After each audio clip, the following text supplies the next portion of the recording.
Hello again, I am Jim Bob, and welcome one last time to F1 Manager 24 Creator Team Career here on the PS5. It's the last race of Season 6, the last race of our time with F1 Manager on the PS5.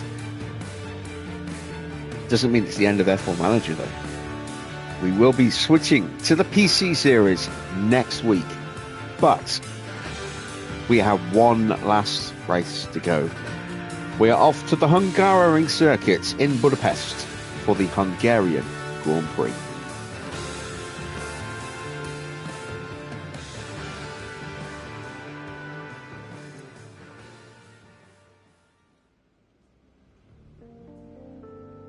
And not only are we not getting rid of F1 Manager completely, I'm not getting rid of F1 Manager PlayStation videos entirely.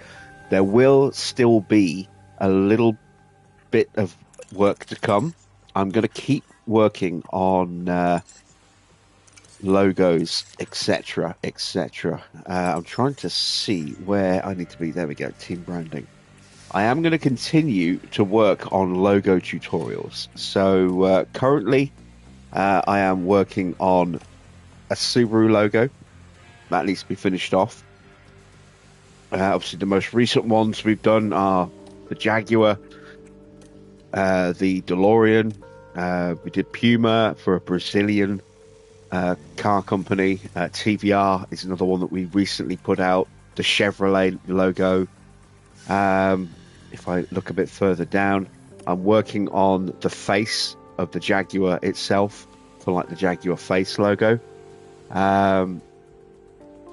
So these tutorials will continue, and they will be built on PS5 so that they're an easy way to show that you don't necessarily need to have mods to have a good team logo, or even a real team logo. There's our Peugeot, for example, very, very close to the real thing. There's Lotus in the black and gold variant or the original colour scheme. There's Lamborghini. There's Porsche. Maserati, Honda, we've got Holden down here, we've got Cadillac. These are all real world brands, real world teams. We've got Ford, Skoda, obviously Chevy as well, BMW, it's a nice easy one, Alfa Romeo, I'm going to do an updated version of Alfa Romeo at some point, Renault, and of course West if you wanted to do the McLaren. So there's a whole wealth of real-world logos that you could create and tutorials for such that you could then use to recreate and create those teams yourself, whether you're on PS4, PS5, Xbox, even PC, but you don't really want to mess around with mods. You'll still be able to use the logo creator to make those logos yourself. And I will work on more sponsor logos like this one here where we've got FedEx, we've also done the DHL, we've done Gulf. I will work on more of those as well. So there will still be some PlayStation videos to come, but we'll be done racing on the PS5. We're going to switch our focus over to the PC and start a brand new series on Monday. More update on that in a moment, but first let's get ourselves prepped for the final ever race that we're going to carry out here on the PS5. It's round 24. We are heading to the Hungaroring. We've already won everything there is to win, and we have also confirmed Gabby is going to finish in third. He cannot be caught now by Charles Leclerc. We have nothing left to achieve, so we are going to start from the very back of the grid tonight and just do a last to first-ish challenge. We'll see how far up the grid we can get. I think Kimi has a good chance of certainly getting onto the podium, maybe winning the Grand Prix. No idea how well Mini's going to do. But yeah, because we've achieved everything we need to achieve. We won the league.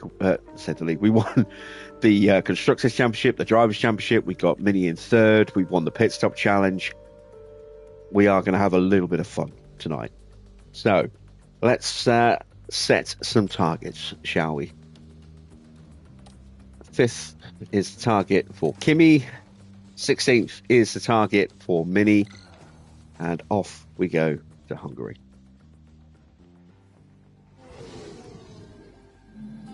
Welcome to the beautiful Three Springs Valley, here in Hungary.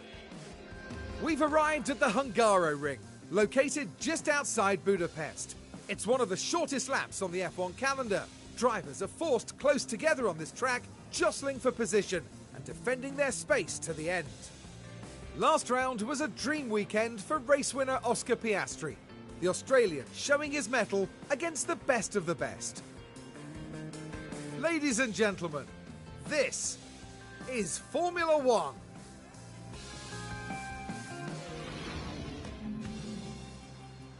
So let's say hello to chat. Clark, Dino, Sam, Farah, Esparza, good to see you guys. Welcome, welcome. Hello to anyone else lurking in the chat as well. As I say, we're going to have a little bit of fun with this final Grand Prix. And just see how well we can do. Probably not going to win it in the end. I think Oscar's probably going to be mighty quick. And it might just be too big a gap. You know, because we have got to fight our way through the whole grid, but let's see. So, to guarantee that we will be starting from the back, we are going to be waiting to look at the starting grid and then maybe changing a car part to force us to the back of the grid. We're not going to be buying any new parts. That's not the plan. We are going to make sure that we still do practice to get our car as prepped as we can, give ourselves the best possible chance. So let's go with that ERS. And we'll go with... it's going to have to be that gearbox. 62% should be okay. It's only the one race to go, so... it's normally 20-ish laps. I think it's 20, maybe 21. If you want to do 2 runs in the first session, we only want to do the 1 run. We're going to do 32 laps. Let's get the pace settings in. Moving over to Minnie's car. We will go with that engine.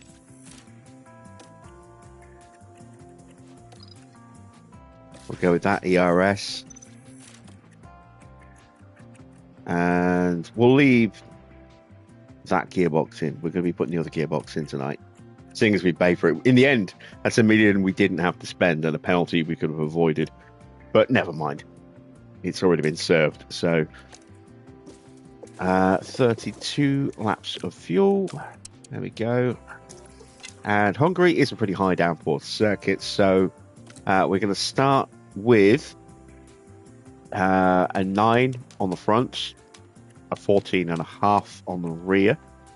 I'm going to push that out to a 1.9. I'm going to push that up a little bit, and I'm going to max that all the way up.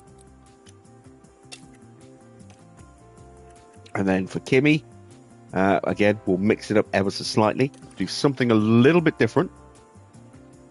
So we'll go with a 9.5. We'll go with a 15.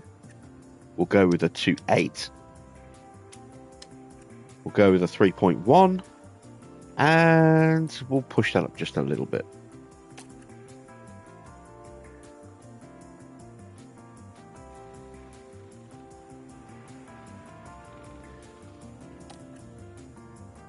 Monaco without the walls. Wow, no, not really. You can actually overtake at quite a few different points on this track, whereas Monaco, not so much. Monaco, you've only got 2 places, really, where you can overtake. You've got, well, 3, I suppose. You've got into Saint-Devote, you've got into Massenet, if you can get the right run up the hill, but that's tricky. And then you've got the chicane. You know, the Nouvelle chicane. That's it. You can't overtake anywhere else at Monaco. And that's in-game. You know, in reality, you can barely overtake at the Nouvelle Chicane, and you kind of forget about anywhere else. It's just not going to happen. So we're prepped, we're ready. Let's hit the track, shall we?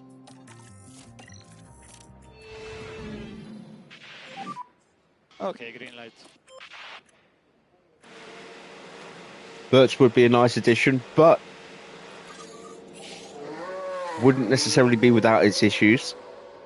He's a player who is very used to being the centre of play, everything flowing through him, and he won't be that at Liverpool because that's Salah. So long term, he could become the replacement for Salah in that role, but I don't think he would be able to operate to full capacity in his first year with the club, because he would have to learn to play a very new way, and he wouldn't get the ball anywhere near as much as he's used to. But yeah, he would be a hell of a signing.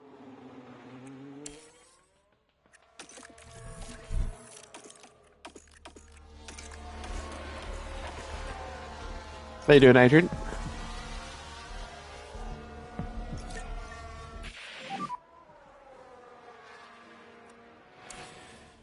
Copy. How are the tires? Okay, tires on the cold side, so let's put some temperature on them.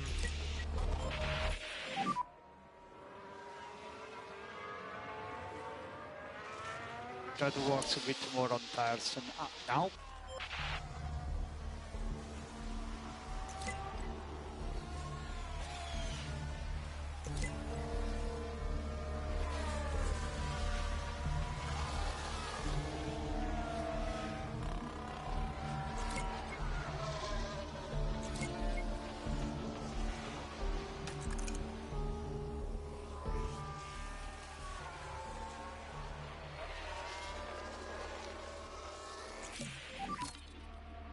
All right, 80%. That's not too bad. What about Kimmy's car?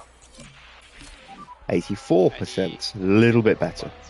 Not by much. Yeah, clear. Okay. So, I've been going through a whole selection of mods, trying to figure out what I want to use and when I want to introduce them. I did my first test race today of the more realistic racing mod, which increases the impact of dirty air and reduces the acceleration impact of the slipstream and the DRS. They still remain as powerful, just takes longer for that to kick in.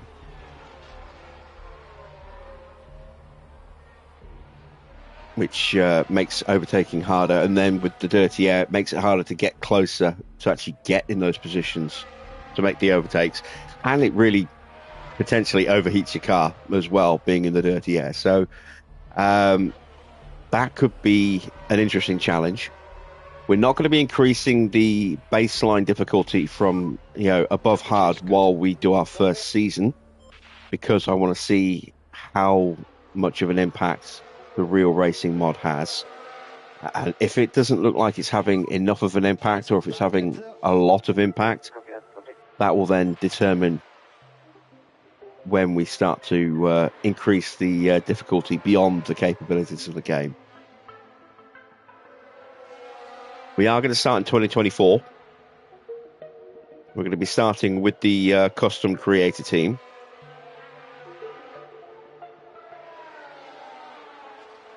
And it will just be a small team to start with. And then we'll see how things go from there, I think. The other option is I maybe start with a team like Sauber and put a big name team in as the creator team, and we just start with Sauber and let the AI run the creator team. So there's a couple of different choices there. Haven't quite decided which way I want to go with that yet. Do I want to revive Goodwood? No. I've got an idea of how I want this to go.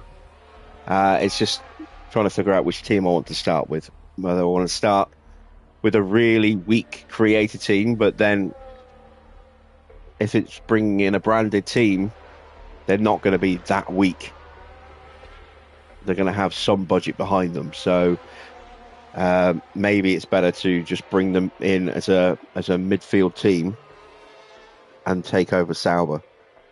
Because even though Sauber will transition to Audi at the end of 2025, that'll give us 2 years of a team with not great staff, terrible facilities, and a terrible car. So we could do that, and then maybe after 2 seasons we move on, and Audi bring in their own team boss kind of thing.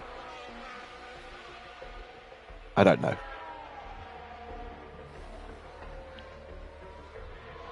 Still plotting that one out. But I will be running some more race tests over the next day or so.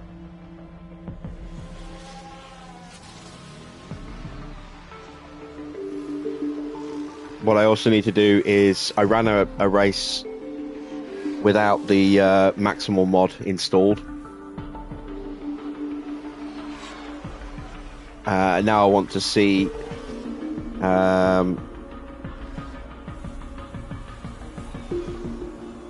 what my frame rate situation is going to be like with that installed. So I'll be reinstalling that mod tomorrow, and then figuring out what settings to go with to get a better visual performance without breaking some visual aspects and without crippling my frame rate.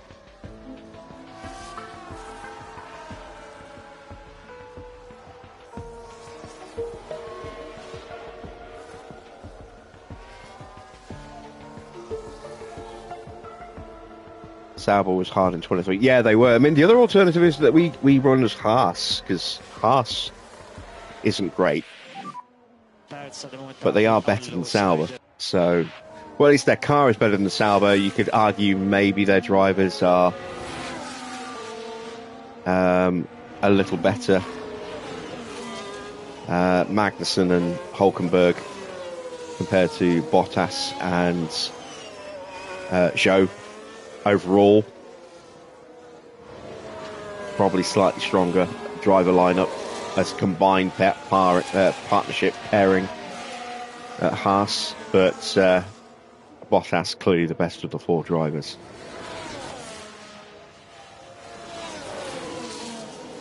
I'm not sure. I need to do a little bit of thinking on that one. I don't want to start at Williams.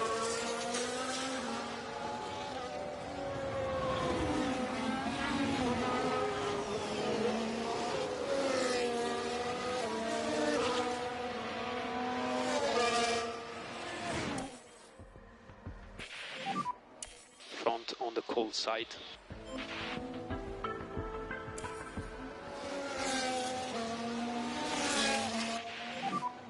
And we box. Copy that.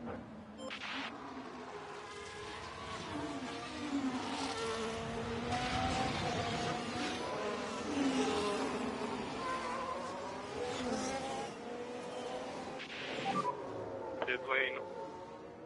Pit limiter on. And we stop in front of the garage.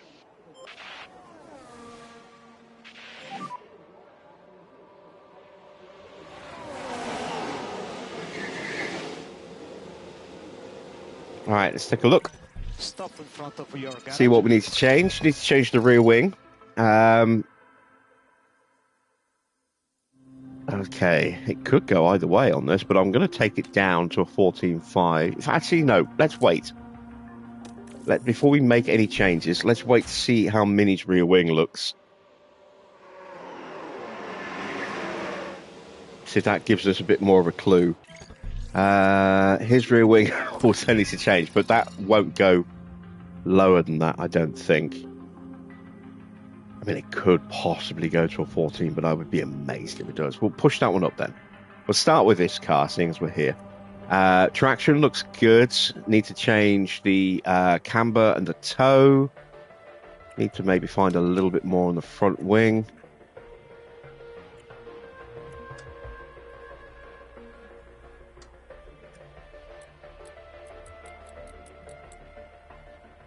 Let's try...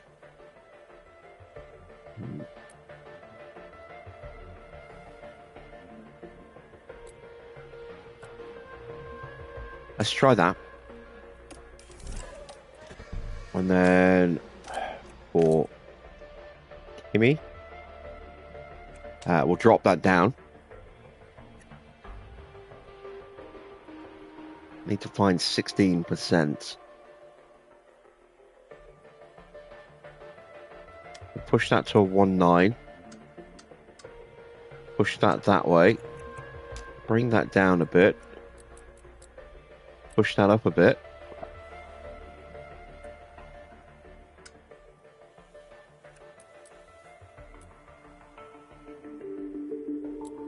Gonna go with that, I think. Evening, Bill.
Tires are the cold side.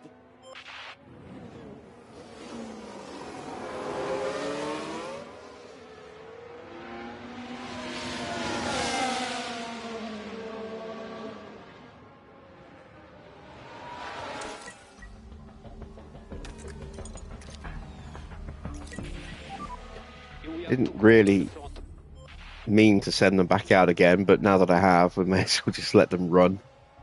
Get some partial feedback for the start of the next session. We should get 3 out of 5 on both. If I'm really lucky, I might even get 4 out of 5 out of Mini. Check the flag. There we go. That was the ping. That was 4 out of 5. Wow. Plenty of penalties. Penalty for Behrman, for Leclerc, for Stroll, for Staniak, for Iwasa, Albon. Lots of people with, I'm guessing, a lot of new parts. Ollie Behrman. New engine for Ollie Behrman. Charles Leclerc, Lance Stroll. Stroll is running no new parts, so that is a grid penalty for the collision he caused last night.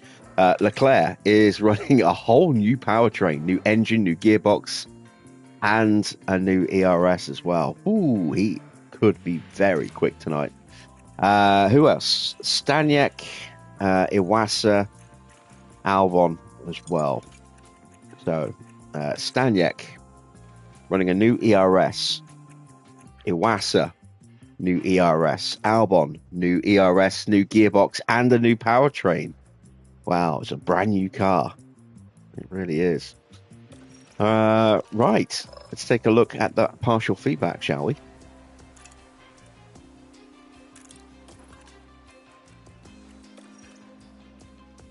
Okay, so that needs to be a bit more down here,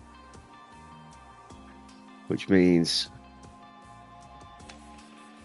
I've gone the wrong way there, I think. And that's going to affect everything else. That needs to be down that end.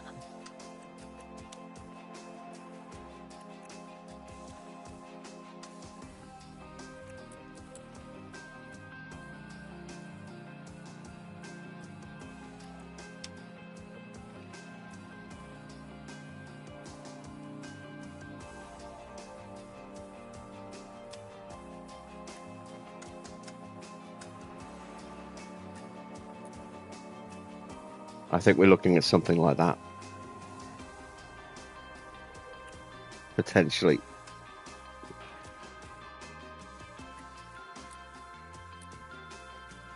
Let's go with that. Okay, we want to go for 28 laps, I think. Evening, Mike.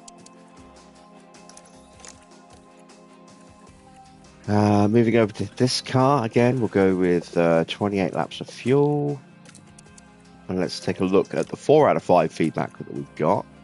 We're not looking too bad. Just some minor tweaks. So we need to reduce the front wing a little bit just so we can move the rear wing. But now we need to push that this way to get that back up to there. And then we're going to need to push this back up a bit. Let's go with that.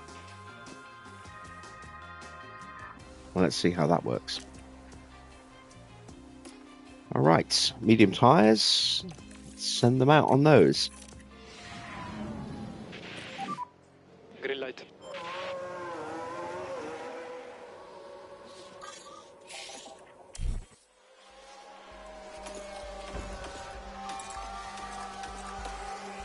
And while they're getting some feedback for us, we will take a quick commercial break.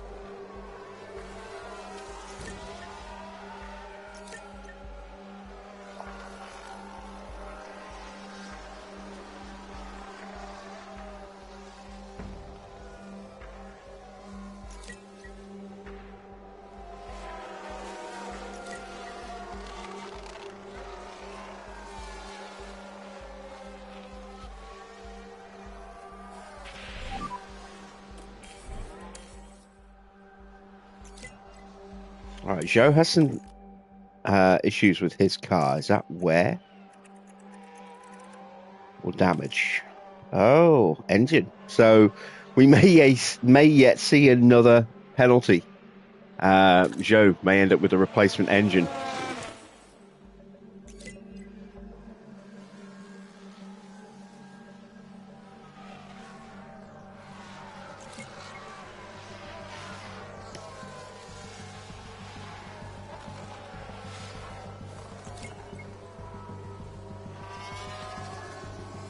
Stop Let's or watch. see what happened there. Things look fine here. And the control's lost. Oh, dearie me, you don't want to be doing that. Any feedback on balance?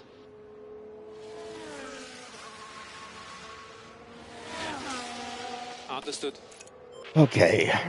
Oh, look at that. So close. 99%. I looked at it. I read the feedback and realized I might have made a mistake on that rear wing. I went the other way.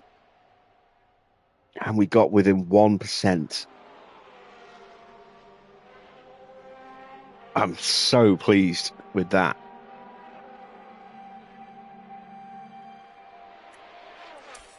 What about Mini?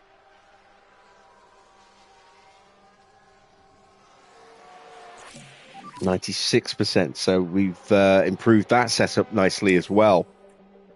I think we have a really good car. Yes, confirm.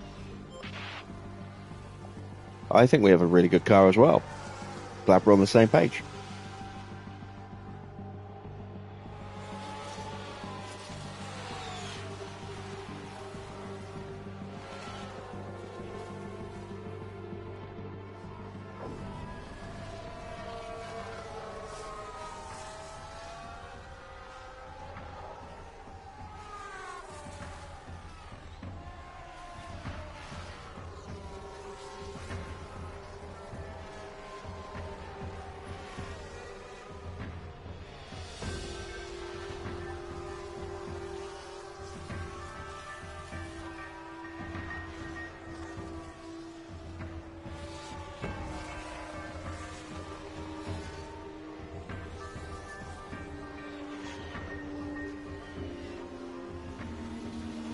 All right, here we go. Into the garage.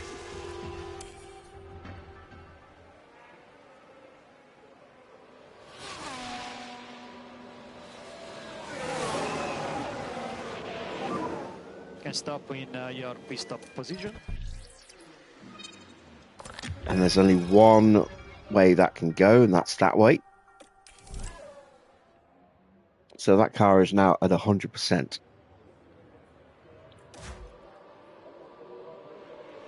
4% to find here with Mini.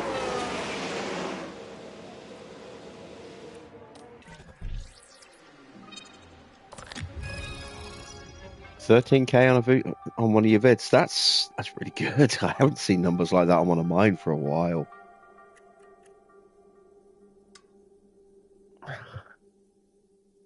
Unfortunately. Let's go with that. Let's see if that works.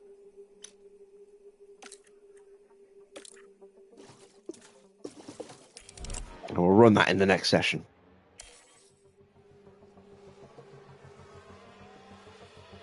I'm not too far off that on one of my most recent videos, which is the Cadillac video. I think that's up to about 8,000 views. Go back and have a look.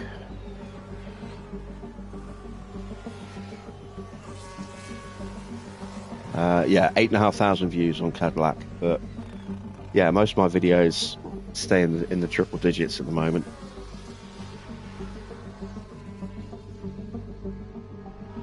A far cry from the days when I was getting thousands of views with every video. Before I went dark for 2 years.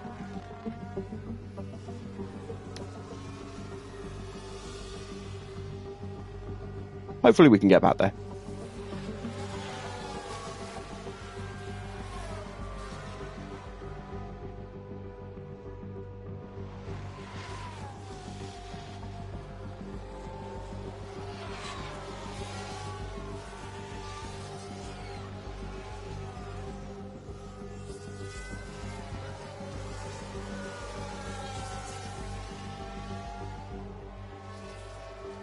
It's because I spent so much time muted. You cheeky bugger.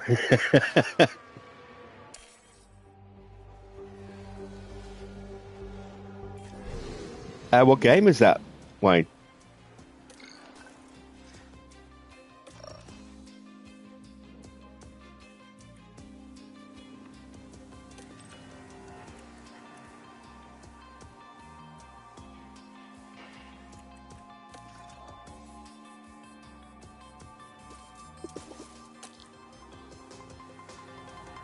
I don't even need to run that long, really. I don't think, but we will anyway.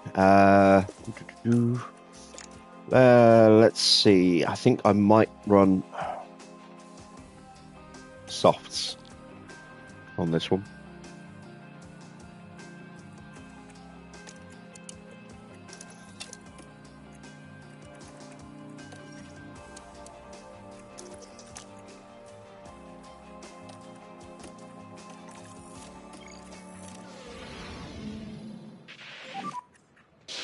Green.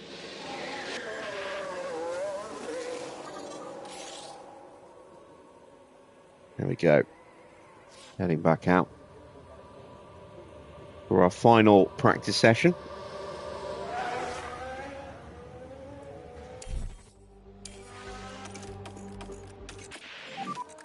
Copy.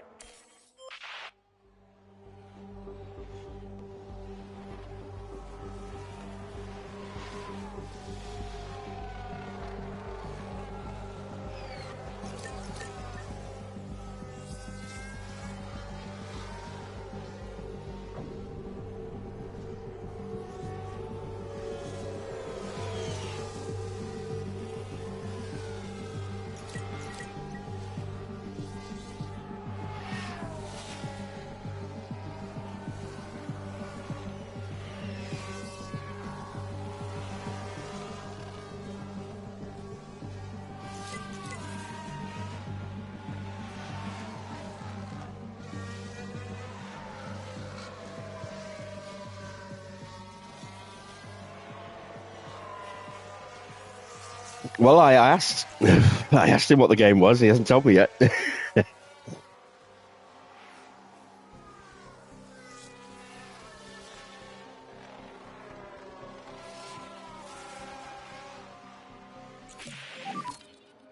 What's your limitation? Copy. There we go. 100. Oh, 93. We've gone backwards. Ugh. Okay, let's fix that. And we can call him in because he's now done.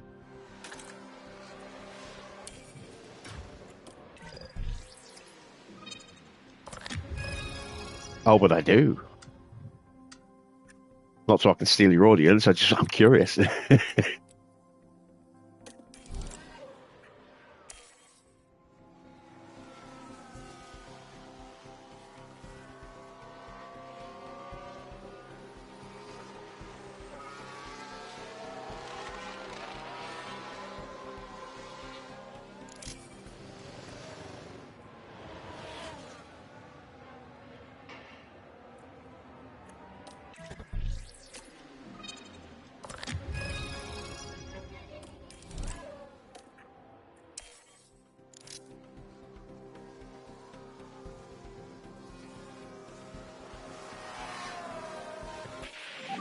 No, I'm going to look it up.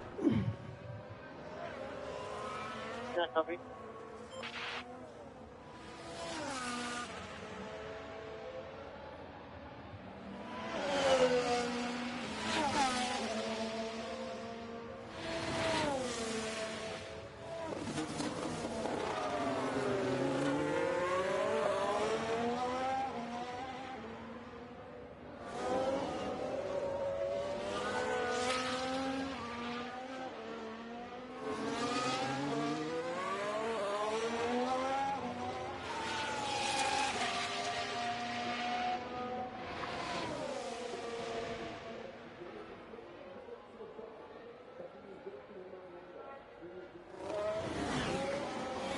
Well, I typed Water Gaming in, and it's not showing the channel.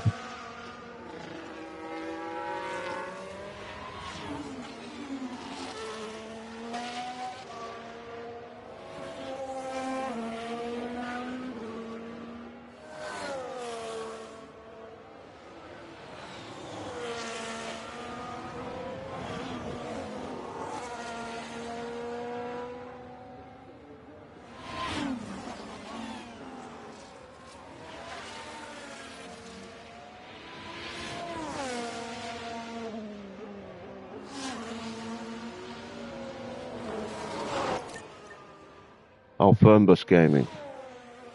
Changed the channel name again.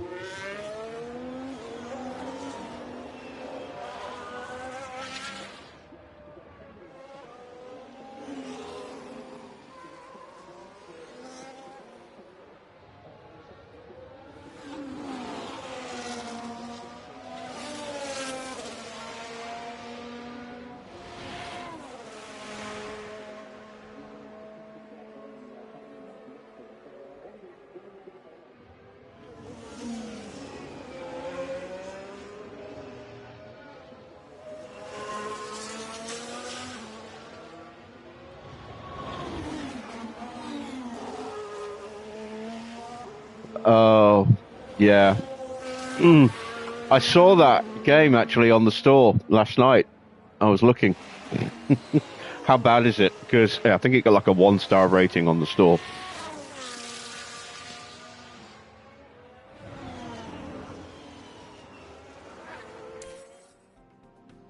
There's an American truck version of that as well.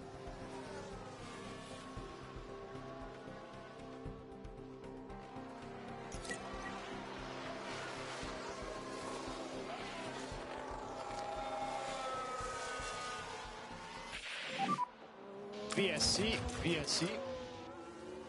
Bearman is in the barrier and out. Copy. There's a yellow flag now.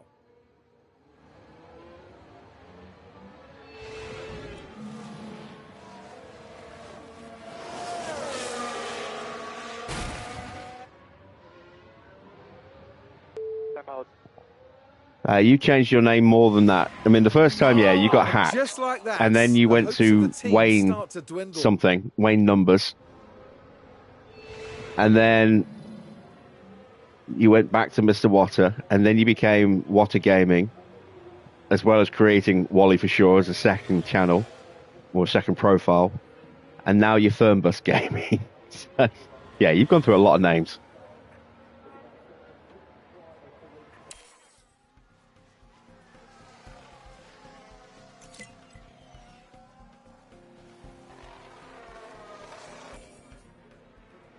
Oh no, I know people. Every time there's a truck game that comes out on the console, everyone immediately goes, "Oh, I wish this was Euro Truck," you know, because people buy it hoping it's going to be at least comparable in some form to Euro Truck, even if it's on a shrunk down scale. But they always play like garbage.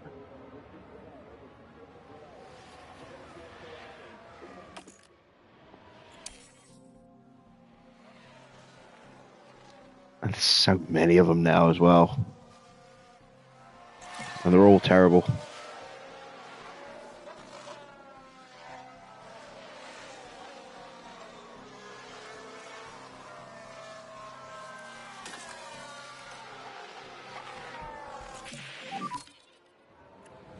%. Ugh. It's still not there. Confirm. Okay, what did I get wrong? Okay. Let's go like that. Let's take that down. Let's go back that way. Push that up, and we'll leave it at that.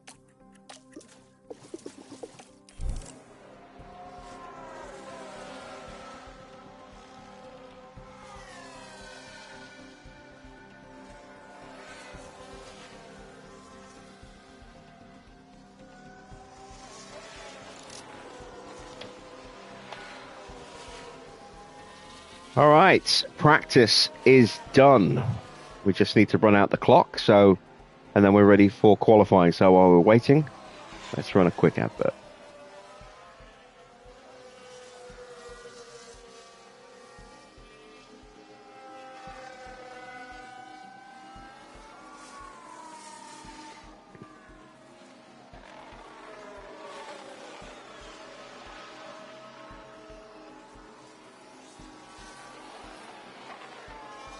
For those of you that disappeared, welcome back. You didn't miss anything. And there we go. Session is done. Practice on the PS5 is finished. Joe has now got a penalty. Did he put a brand new part in that car then? A new engine? Yes, he did. Wow, so many new parts in the cars. We've got Joe, Leclerc, Staniek, Behrman, Stroll, Iwasa, Albon. Oh, wait, did Behrman have brand new parts in already and he's just smashed them up? Oh, that would be horrible if he's going to start from the back of the grid and he's done massive damage. That gearbox might be toast, and that engine, that's pre-crash, those figures there.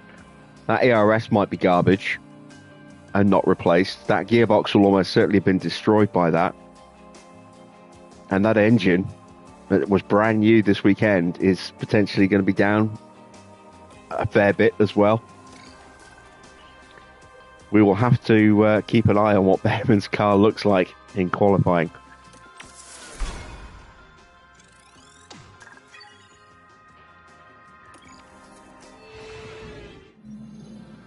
Welcome everyone to qualifying. This should be a good one. Drivers need to get into Q3 if they want to make the top half of the grid. With only 10 slots available, it's a fight nobody wants to lose. Now there's been a bit of talk lately about Oscar Piastri. Karun, how's he been doing? They had an excellent performance in practice, setting a solid lap time. They must be feeling confident. But confidence doesn't necessarily mean success in Formula One. Well, it's almost here. Qualifying coming up soon.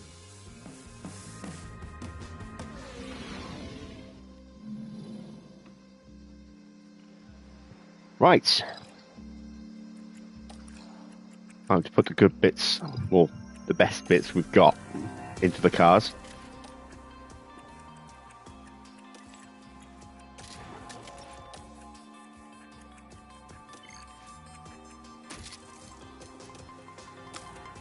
And for Kimmy, sorry, Gabby, pretty close.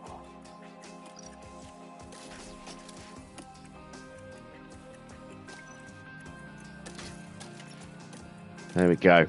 We're going to do an installation lap only for Mini, just to see if we have got the setup right. We're not even going to send Kimmy out. We are starting from the back of the grid. Green light now.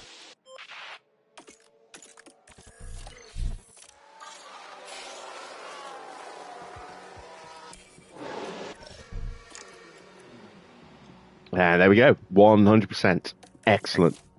So both drivers are running perfect setups on their cars. Now we just need to see how everyone else qualifies. And let's find Behrman. And we'll take a look at his car once he appears on track.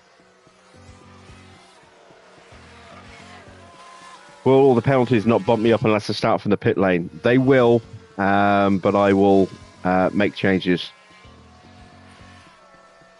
to the setups at the end of this session, and then change them back again afterwards so that we start from the pit lane.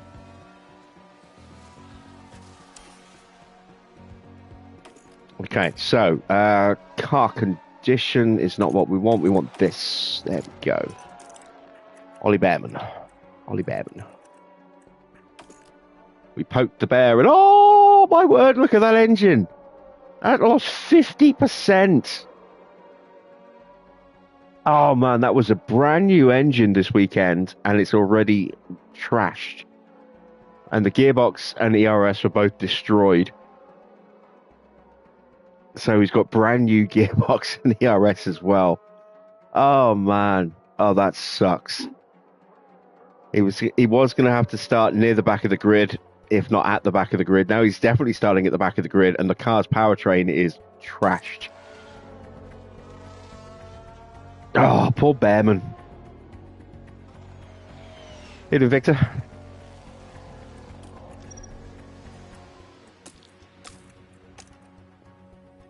All right, so front wing's fine. Let's.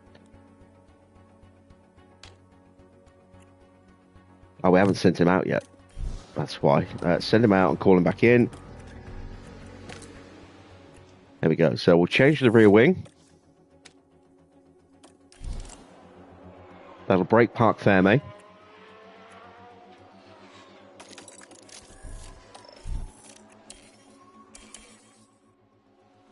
Bring Kimmy back in.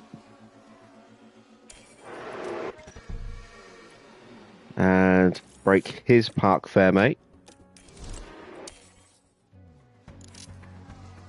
And there we go. We are now starting from the pit lane.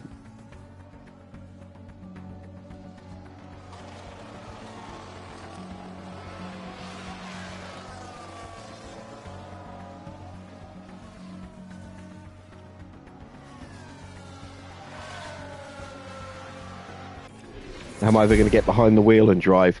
I'm thinking about F1 25 because I haven't bought an F1 game since 22. We were given 23 on PlayStation Plus and I didn't really enjoy it that much. Played the demo of 24 and didn't feel it was any better than 22. 22 is still the best of the ones that I've played in recent years.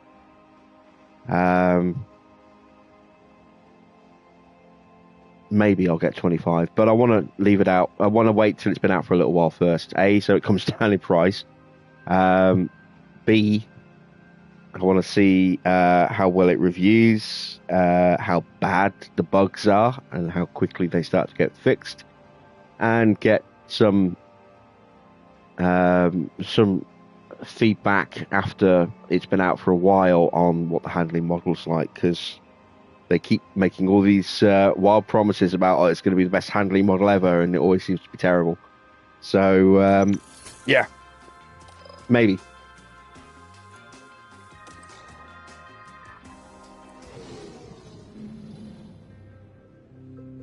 There's a fantastic atmosphere here at the Hungaroring today as we prepare for 70 laps of thrilling F1 action. The heart may be in Budapest, but the racing soul is right here. Decades of F1 history saturate every turn of the Hungaroring, including the 1989 Grand Prix, where Nigel Mansell bullied his way from a P12 start to an ultimate victory. The Hungaroring is one challenging succession of corners and turns. With few straights, it's affectionately known as the go-kart circuit. Drivers will have to find a proper rhythm to make the most of the layout, and for cars, low-speed downforce will be paramount.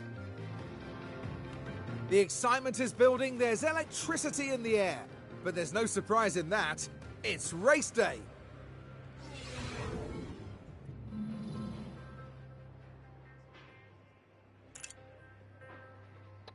Right. Pit lane starts. Let's take a look at the starting grid. So Oscar is on pole, Teo in second, then it's Sargent in P3, Max P4, George P5, then it's Ocon, Gasly, Lawson, Fittipaldi, Thudo rounding out the top 10. So both Haas starting in the top 9. Then it's Stoffel, Hajar, Sonoda. Here come the penalties. 10-place penalty for Zhou, 5-place penalty for Iwasa, 10 places for Staniek, 3 for Stroll, 21 places for Leclerc, Albon and Behrman, and then we are starting from the pit lane. Going to have some fun tonight. Hopefully we'll be able to do something. When this race is done, we are going to go through to the end of season, beginning of the following year, just so we can see just how bad the car will be without having done any research this season. And also, I want to see where everyone ends up. I want to see who goes to what team, both in terms of drivers and staff and all that good stuff. So we will have a sneak peek at what would have been had we decided to try and go for another season. Right, we need to take a look at the weather report. It's going to be a little bit cooler, 27 degrees according to that. Doesn't necessarily mean that will translate. Strategy-wise, we are going to go medium soft for Kimi.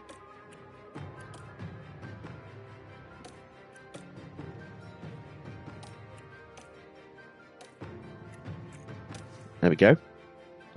And I might have to go medium soft for Mini.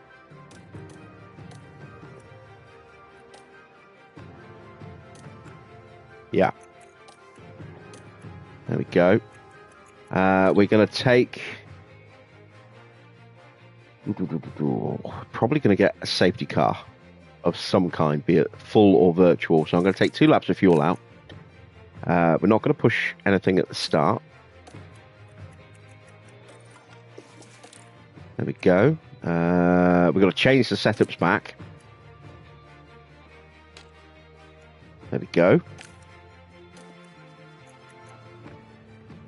And change that setup back. There we go. Let me double check. It's a bit late now. Or is it?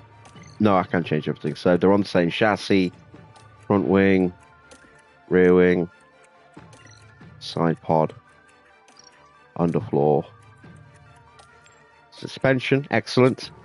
We are good to go. So we'll have a quick commercial timeout and then we will start the final ever race here on the PS5.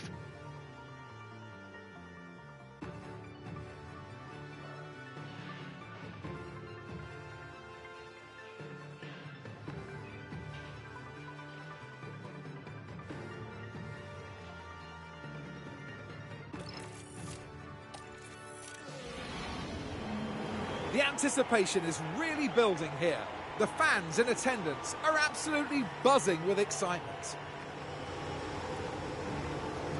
A long way back in 21st, getting anything out of this race will prove to be a massive challenge. Here we go. It's time to go racing. This is it. The Hungarian Grand Prix. And it's lights out, and away we go.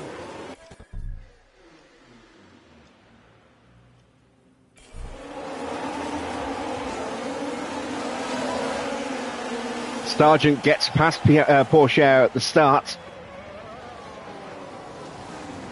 He's up into second place. Porsche down to third, Max in fourth. We are now away and exiting the pits.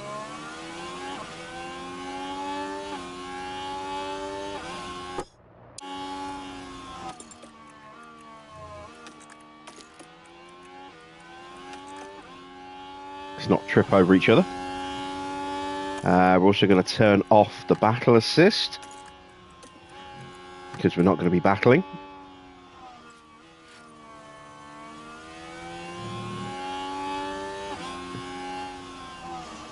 And there is Charles Leclerc in front of us. So we've just about caught up to the back of the train. Just as they're getting up to full speed now. The concertinaing that we've seen in the braking zone should be just about over now.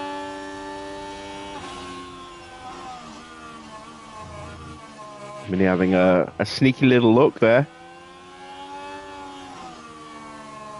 No problem, no problem. DRS available.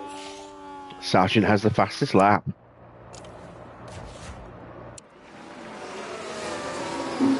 He's an entire pit straight ahead of us at the moment.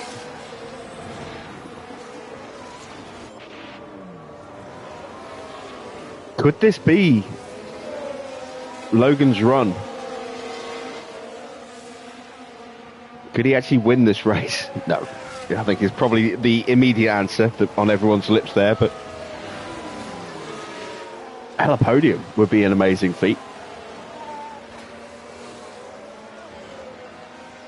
He's certainly keeping Piastri honest at the moment. He's dropped Porsche, albeit temporarily.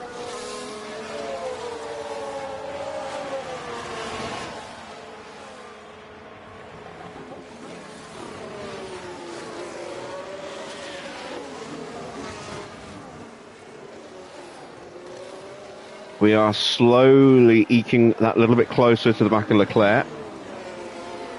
That was, 1.8 across the line. It's now 1.2. And... Recharge on. Recharge on. Copy. Did Mini get in range? I don't think he did. No, he didn't. All right. Charge off and go. Yeah.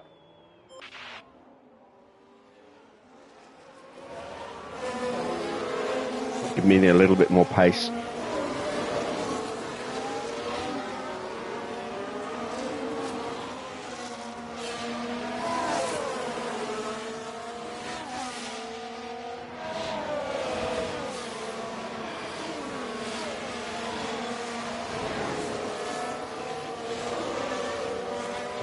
Realistically, Antonelli is going to be much quicker than Mini tonight, I think.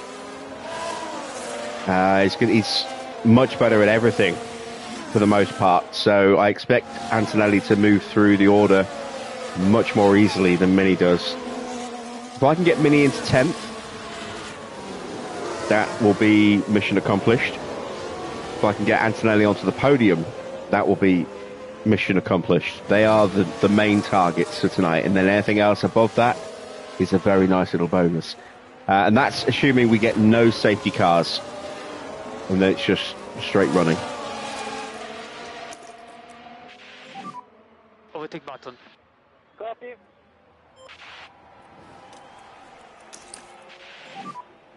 Both charge.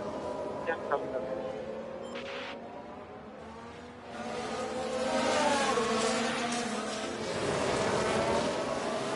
Oh, wow. We've got a big 3-car breakaway already, look. 3.2 seconds, the gap back to Ocon, who's ahead of Max.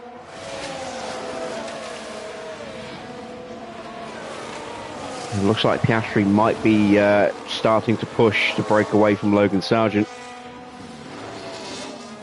He has, which means Pourchaire will gobble him up, and then Sargent, if he can stay with Pourchaire, will have a chance. Because Pourchaire will push up to the back of Oscar, I think. If he can't stay with Pourchaire when that happens, then I think Sargent will start to drop backwards, and it will become just a 2-horse breakaway, which would be more beneficial to us. Because I don't think we've got a chance of winning this Grand Prix without outside interference in the form of a safety car, etc.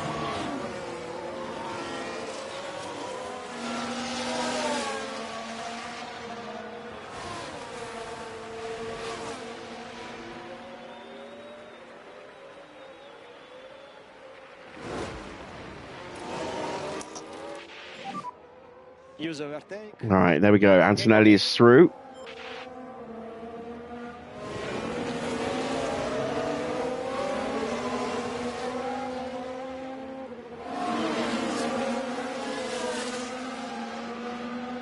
And here comes Mini. Gonna have a look at the inside of 4. Gets through. Albon's got the inside at 5. Can we sweep around the outside? Yes, we can. And do. Lovely move. Charge on, charge on. Copy.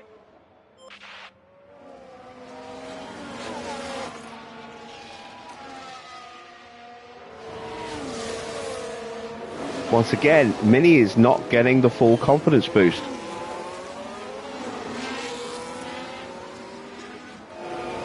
Sorry, Kimi. Mini is. Kimi isn't. Very weird why it's doing that. No overtake. So that's a little bit of a handicap for Antonelli tonight. Oh charge. Oh charge. Okay, copy. And yeah, there you go, look.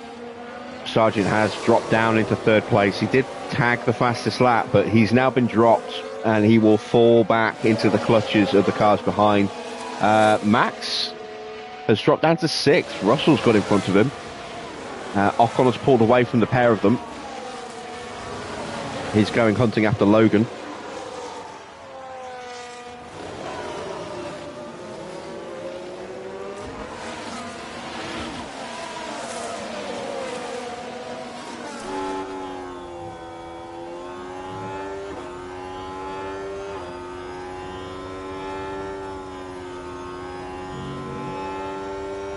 We're starting to see some gaps opening up at the front as we have a look. Dive up the inside of Leclerc. Couldn't complete the move. Can we go around the outside here? Let's apply the last little bit of battery we've got just to see if we can make a move stick. Don't give up.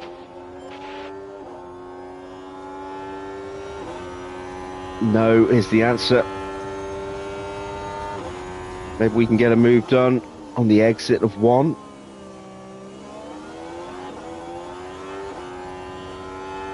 Oh, there's just no room, look. Nowhere to go. Behrman's blocking the way. Copy. And Stroll.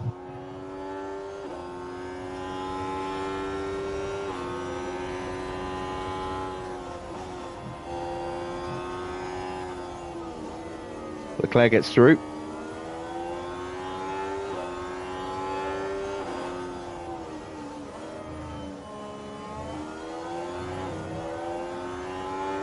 This is why I didn't want to start on the softs, because I knew that A, we'd be at the back of the grid, B, we'd be up against cars with a lot of brand new powertrain parts in them, which would make it a little bit trickier, potentially, depending on what the part was. I know there's a few new ERS units which won't really do that much, but there's also a fair few new engines in there as well. And I knew Leclerc would be near the back as well, and I didn't want to just burn out a set of softs, stuck in dirty air, not being able to make any moves. Don't mind being stuck in the dirty air, not making many moves if we're on the mediums, and getting those out of the way for Kimmy. And then we can use the better tyres when the gaps have opened up. We can really make use of that clearer track.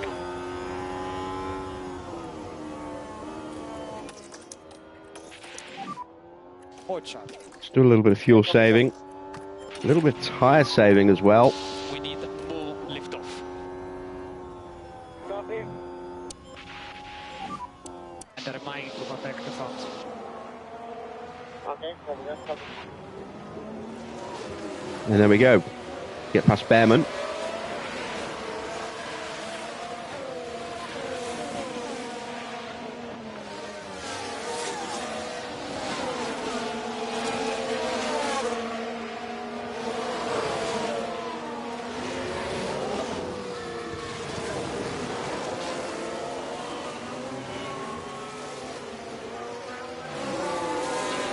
Albon has been just left behind. Albon's running a brand new everything in that car. And yet he's still 2.5 seconds off the pace. And look at those hard tyres, soft tyres. They're almost dead. No wonder he's struggling to keep up.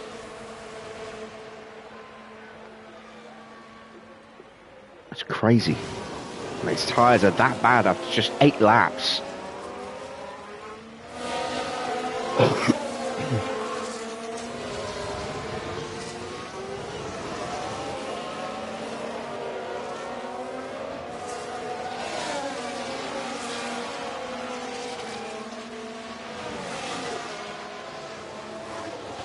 All right, Piastri has just gone.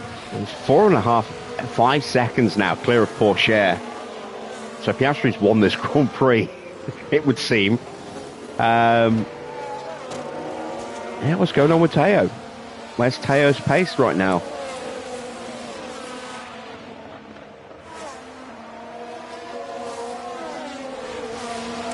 It's nowhere. 120.7 last time around. He's going to be slower than that this time, I think. 120.8. Yeah, it's not great, is it? It's still quicker than we're doing, though. We're stuck in traffic.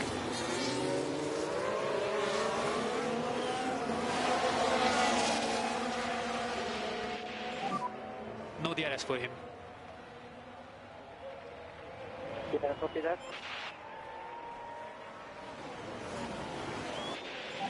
Look at that You line will, that guys. Leclerc Keep doing took there. this job. Very unusual.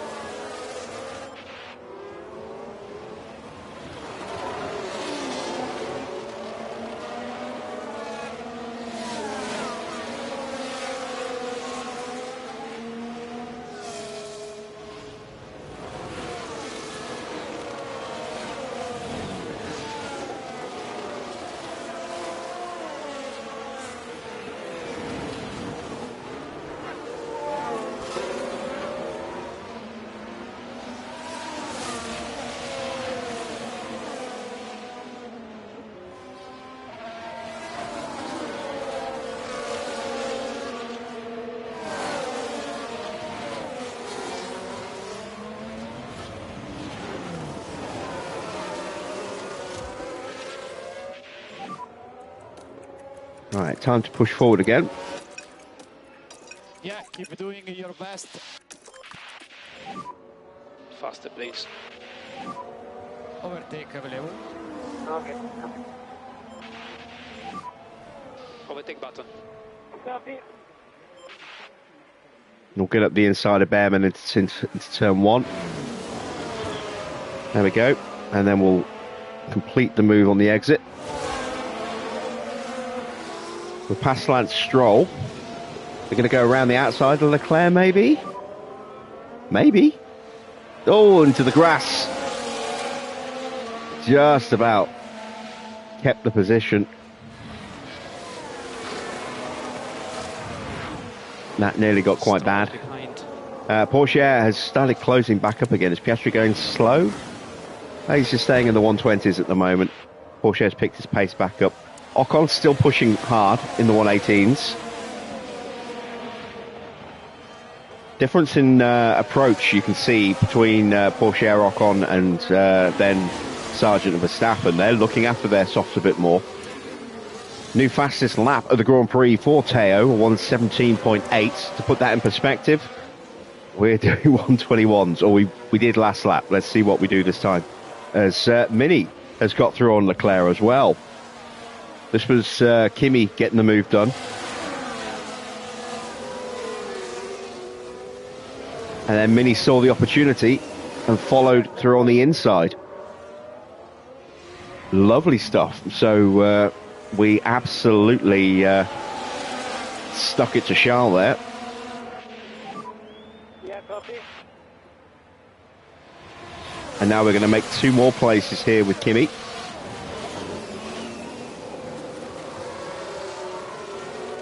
And maybe 2 more places with Mini.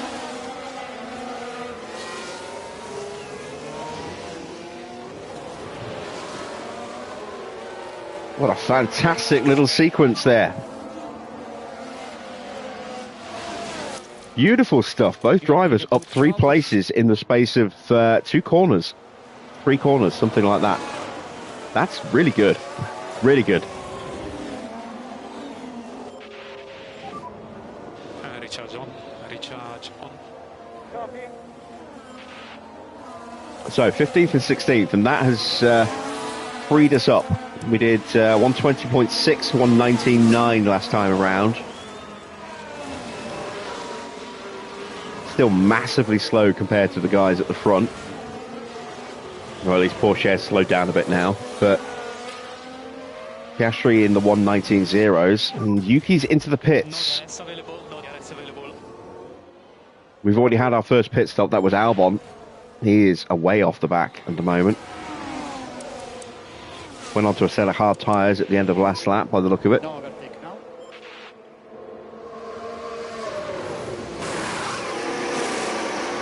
It's a set of hards for Tsunoda. Another set of softs for Staniek. That's interesting. If he's quicker than Tsunoda, he's just going to be tripping over his teammate. Interesting decision there. We've already caught Stoffel and Hajar. We go charge on. Start rebuilding that battery again.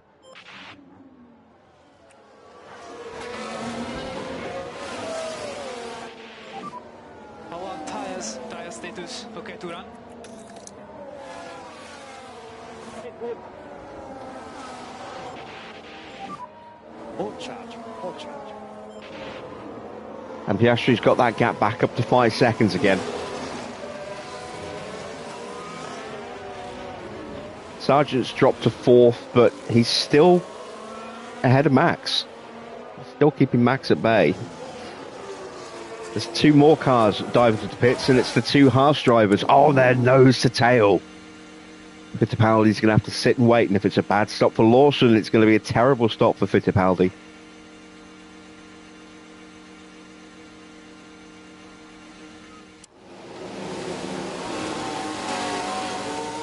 Ah, good stop. And another good stop. They managed to pull that off. I mean, they still had to sit, and Fittipaldi basically lost about 3-4 seconds there, but yeah, about 4 seconds he lost. It could have been worse. Could have been a lot worse.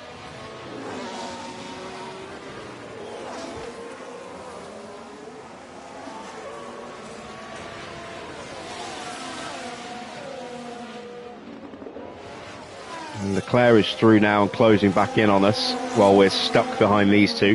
We're going to open the battery up again at the end of the lap. See if we can punch our way through down the main straight. Overtake available. Copy.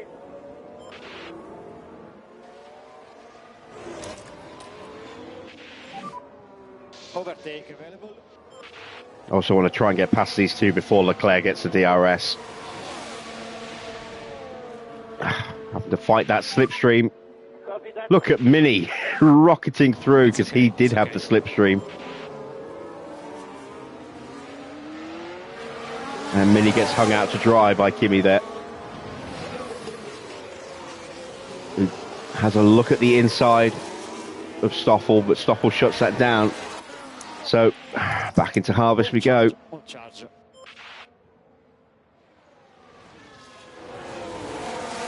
Build the battery up again over the rest of the lap, or at least stop spending any over the rest of the lap as best as possible. And the gap's now 8.5 seconds. Nah, Pourchaire's tyres are dead, that's why. And he's in. Will Ocon follow him in? Yes, he will.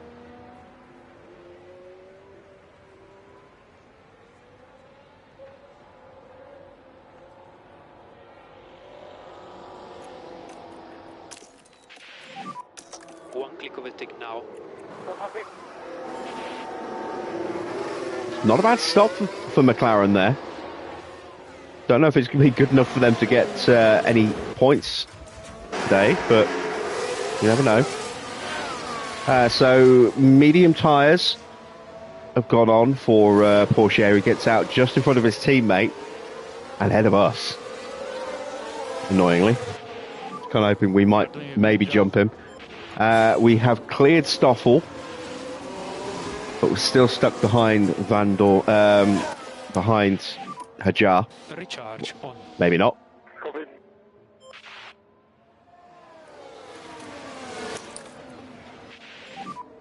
On charge. There we go.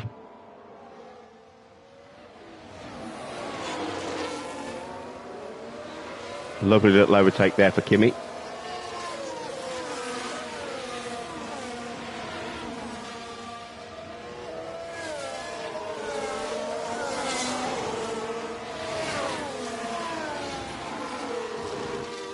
We're all over the back of Gasly here.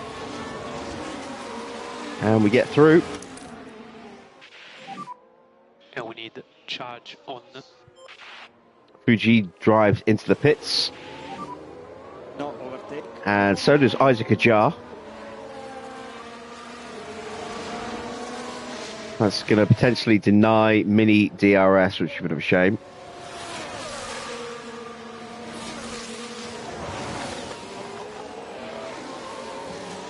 Got more pace in the car and more grip as well, so we're able to hold off Gasly.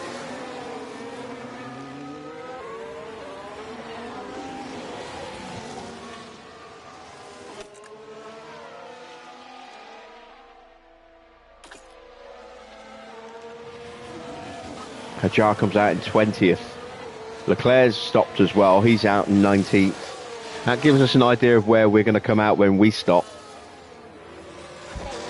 If we were to stop in the next few laps, it'll change a bit because we are now potentially going to get undercut by everybody who's behind us, apart from probably Albon. And we can't even rule that out entirely. So we will be right at the back of the grid again, or close to, when we come out of the pits.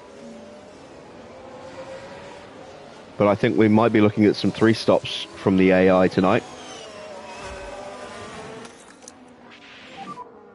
More charge. Ocon looking to get his way through. At least we avoid getting boxed in.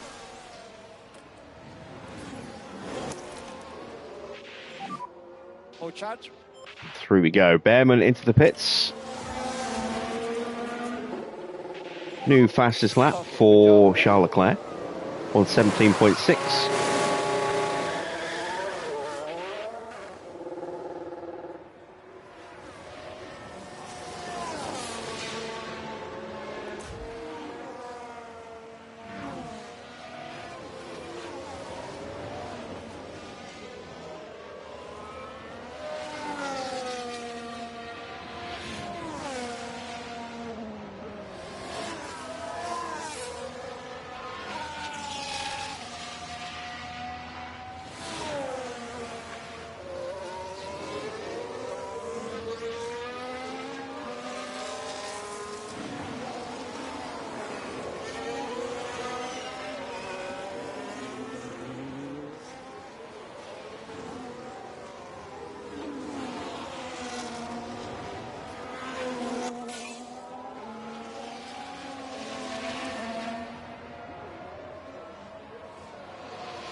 I just asked Microsoft's Edge Copilot feature to do a summary of my of my stream that's currently live.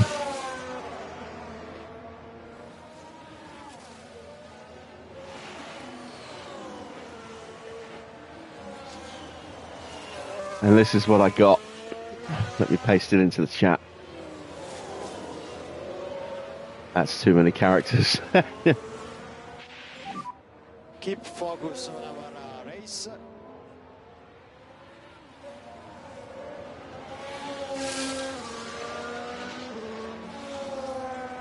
So this was the question that was posed.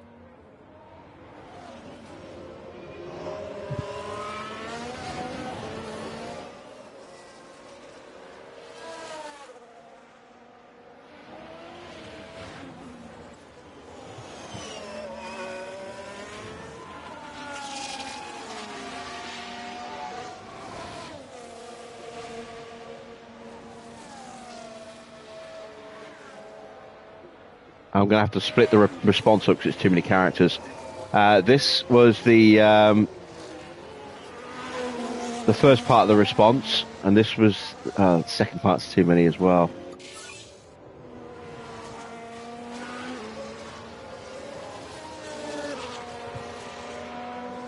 Wow, man, really limited.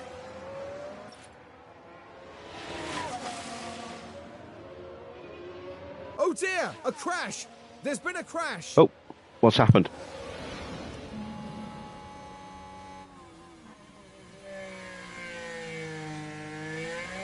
Oh, the two Haas cars coming together.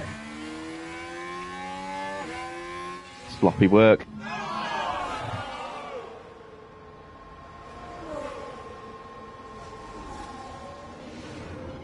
This was the next part of the response.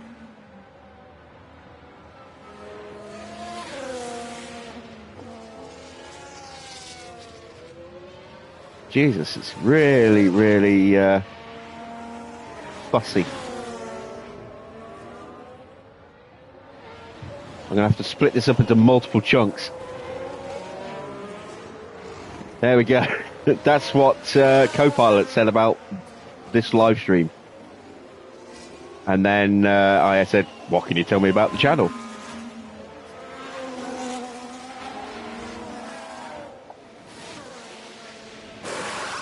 First time I've ever used an AI summary like that before. You know, by choice.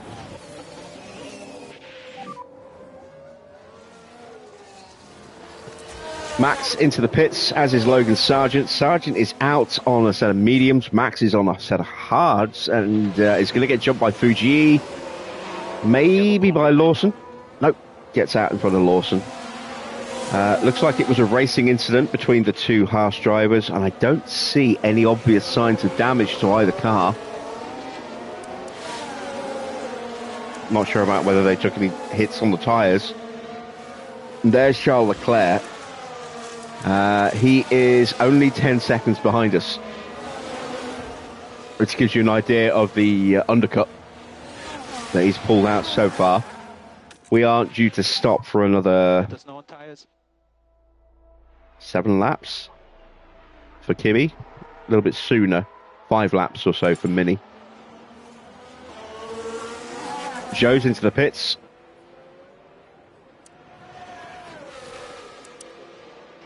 Oh wow, Porsche is already down to 75% on those mediums. And he's still a pit stop behind. This could be a very easy win for Oscar tonight.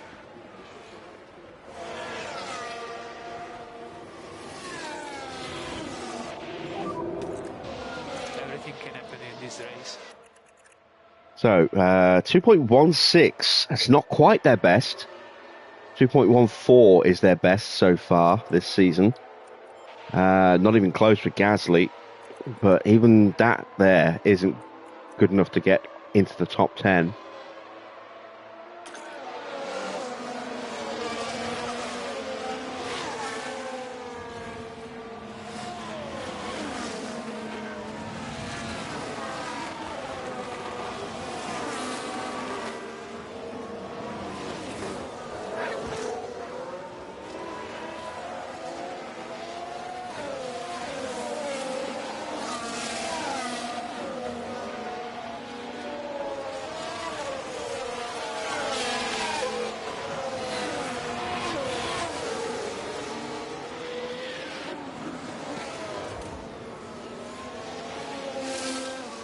Okay, pit window is very close to opening up. We have been overtaken now by Ocon.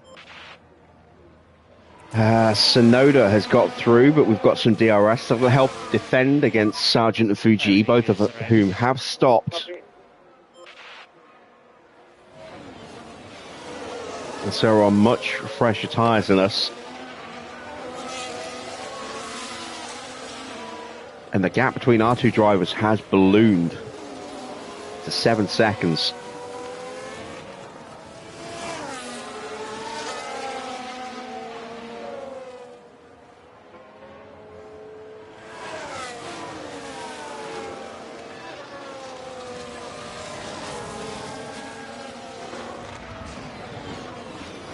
Don't want to use the battery. We want to save that, given that we're stopping so soon, to help get us back onto racing pace again.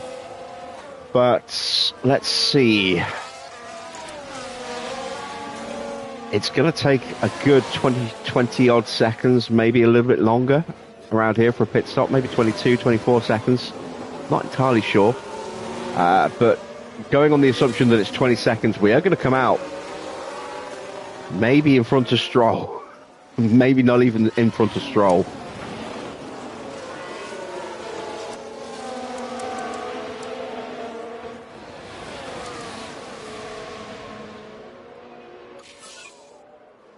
Fastest lap for Joe, 1:16.2, and he gets a mighty slipstream on the back of our car. This is one of the reasons why I want to run the realistic racing mod on the PC version, just because some of these slipstreams are so ridiculous.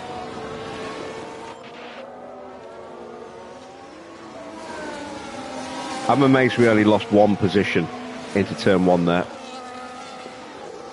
We're still ahead of Fuji, Verstappen and Joe.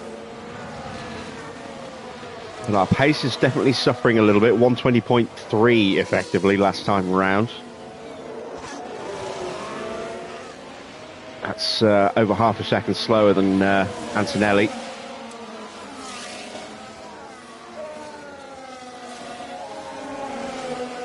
Whose pit window opens up very, very soon. I'm actually going to turn his tyre pace up now. No more management. How many laps for Mini? 2 more laps, so we can't really turn his tyres up.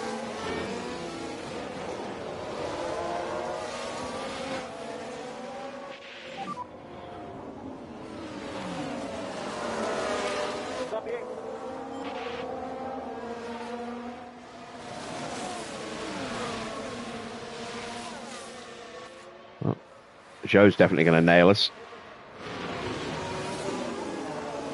Max might squeak through as a result as well.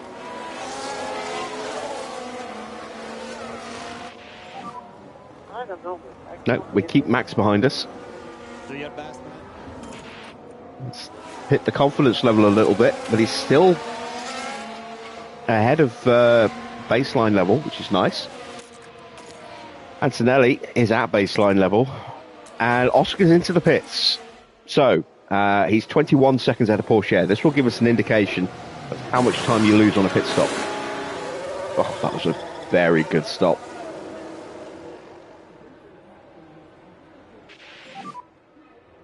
Now Max has got through.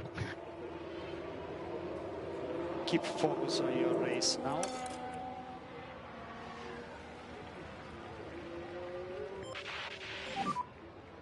Oh wow, less time than I thought. At 19 seconds.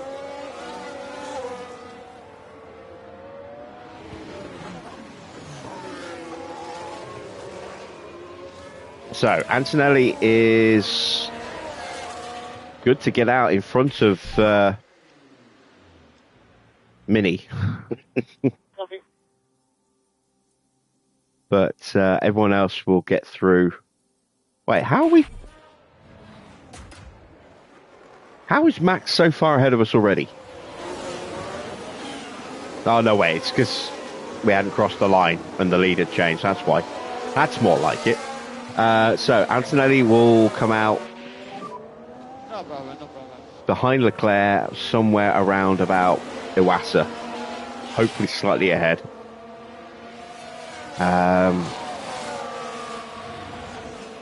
Mini will come out behind Albon, hopefully ahead of Stroll. Should come out ahead of Stroll. And Mini's boxing this lap. More charger, more charger.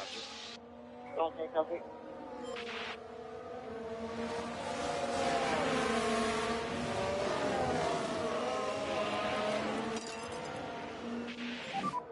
Try to close the gap now.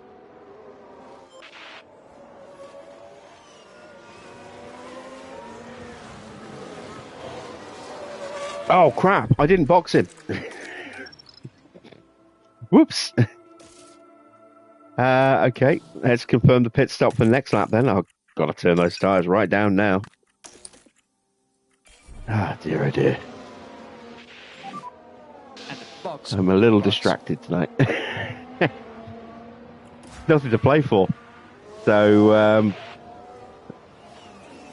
it's not demanding my intense focus that I sometimes do.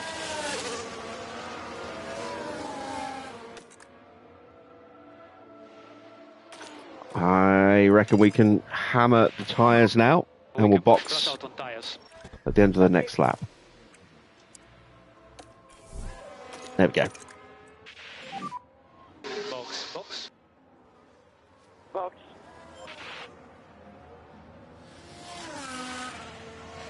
So we are 20 seconds and a pit stop behind Oscar Piastri. Ouch. That is a hell of a gap. That's a hell of a gap. And just to further explain that point, Oscar, this is a 1:15.6. It's only 4 seconds a lap quicker than we're capable of at the moment.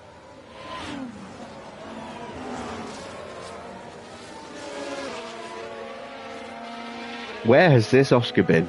I mean, I know it's been helped by the fact that we're not up there fighting with him, but where has this Oscar been for the last half a dozen races?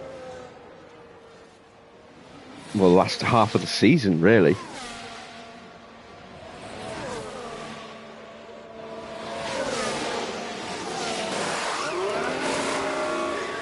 It's a good stop. Albon will go through. There he is. But we will get out ahead of Stroll. Not by a lot. There is Lance Stroll. There we go. Now, can we stay ahead while the tyres come up to temperature? Ah! No, we can't. Stroll straight behind. God damn it.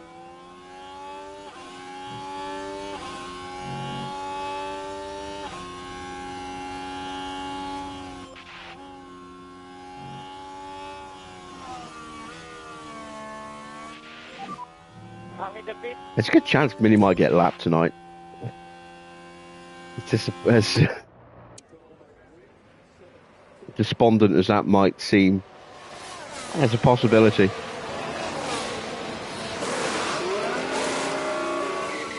Decent stop for Kimi. We are fighting cars out of the pits. There's Fittipaldi boxing in the background. Can we beat Van Dorn into turn 1? Yes, we can. Can we hobble him and beat him into turn 2? Is 2.0 now. Yes, we can.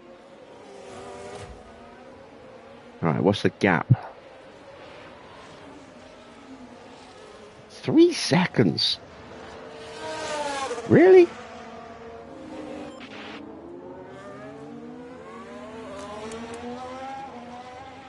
Okay.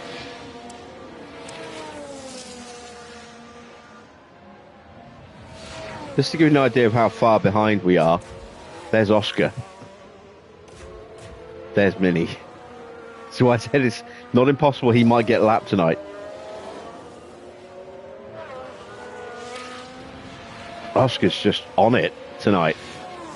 Absolutely bombing it up the around the corners.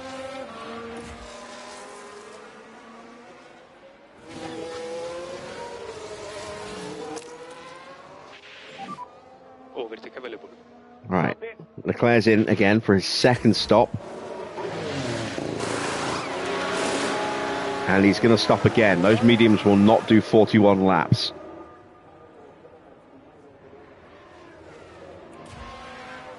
Meanwhile, we are up past Roman Staniek.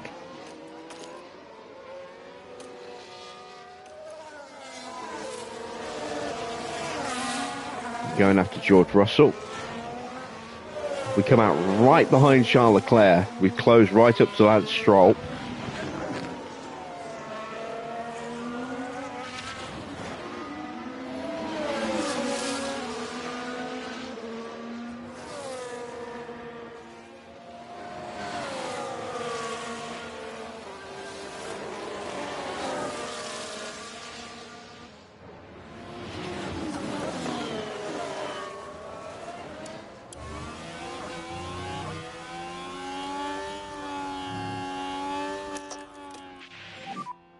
Overtake available.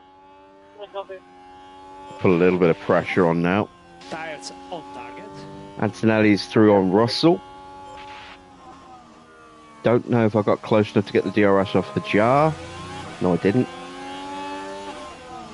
But I might get the overtake anyway. I do.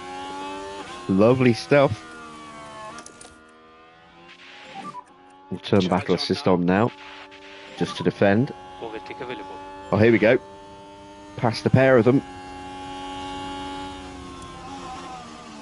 Oh, that was close. And we're back in front of Charles, having made one pit stop less. So it's worked for us in that respect.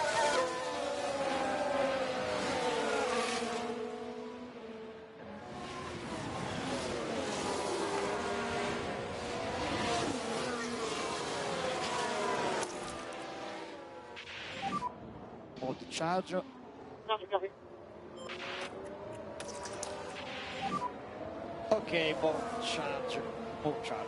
Still need to save 1.5 kilos of fuel. We'll wait a little bit longer before we commit to that. Still expecting to see some kind of safety car, even if it's just a VSC. Staniek boxes. Ahead of you is Albon.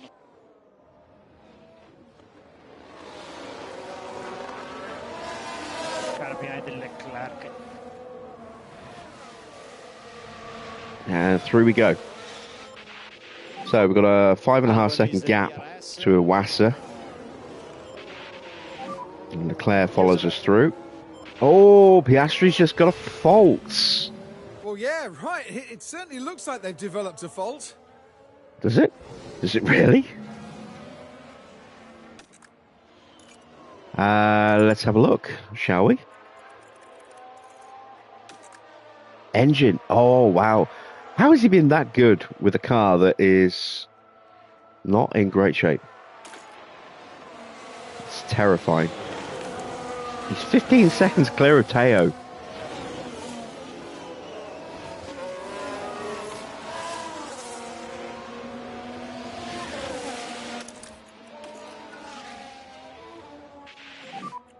More charge, more charge. Charge on, charge on.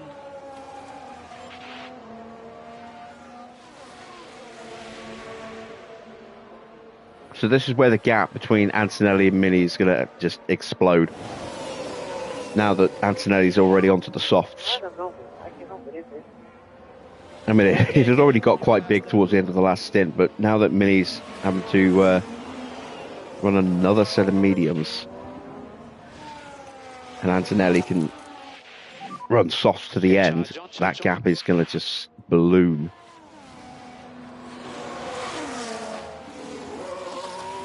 This is why my target for Mini was top 10. You know, just getting into 10th. Which is no easy feat.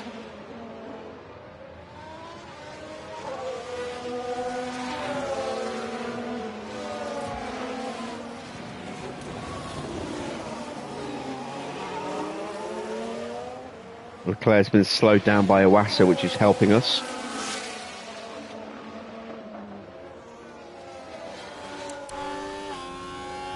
But at the same time, we're having to defend from Fittipaldi.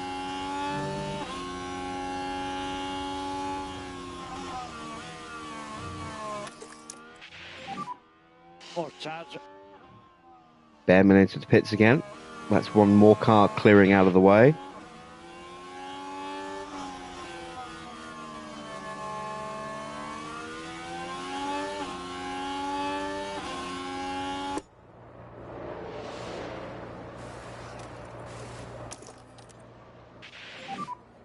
Use overtake. Yeah, copy.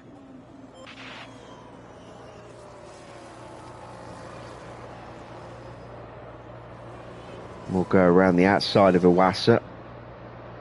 Try and close back up to Charles. We're up to 8th place now. Teo's into the pits again. Second stop for him.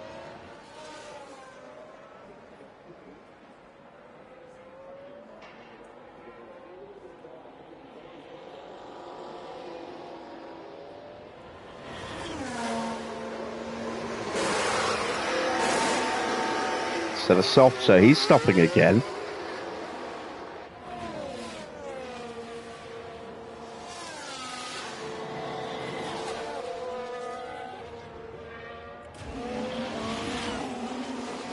Almost got back onto Charles.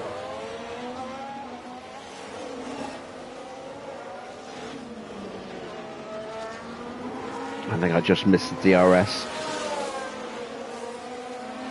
Yeah.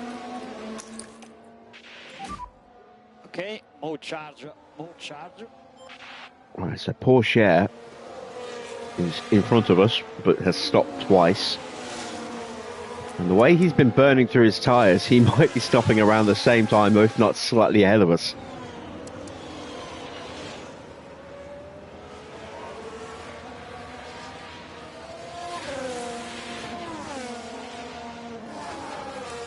We're doing 117s. But we pushed on the last lap with Mini. So he's actually slow. He's probably in the 118s. You're doing a decent job on tires. Copy that.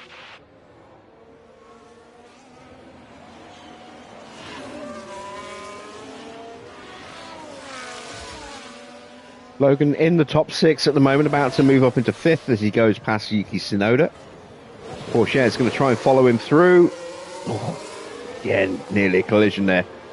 Yuki Tsunoda having to take very drastic avoiding action. Look how far behind he is already. He's dropped right into the clutches of Kimi. Charge on. Yeah, look how far back he is already. 3 seconds behind Porsche already. That's crazy. Tyres are dying.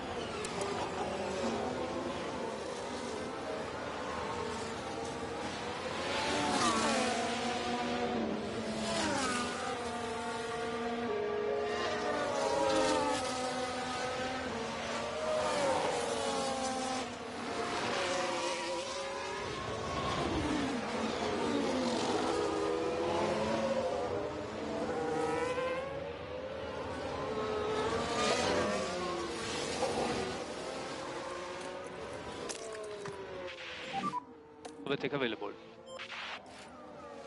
Right, Fuji boxes from behind. And that somehow managed to give Yuki Tsunoda DRS. I don't know how he managed to get it there, but that kept him ahead. Won't keep him ahead there, though. And we are off and away. We should have been well clear of him. But the game somehow decided to give him DRS. Status when you can. Tires are good. Right, up into 13th place. Full peak confidence. You are P13. Gasly in front of you.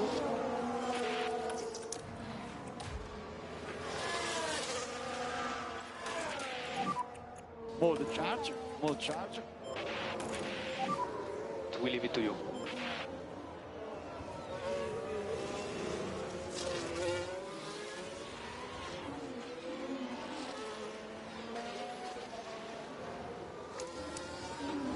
Yeah, Oscar is a second a lap quicker than Mini at the moment. No, wait, second lap quicker than Antonelli last time round. 1:15.9 after a battery lap. That's pretty good. 1:18.1 for Mini, so he's losing about 4-5 tenths. Oh, here we go, yellow flag. Was that a lock-up behind us? It was. Let's have a look at that. So here we go, heading into turn 1. Oh, and the car locks up. What Logan caused Sargent that, I locks wonder? up. Just spotted him coming back onto the track as the camera moved. Charge on. So we're up into 6th place with Kimi. How far behind Ocon are we? 12 seconds. I'd like to get second. At the moment, they are going well. At the moment, we are P10. Mini gets through on Gasly. Let's push the battery again.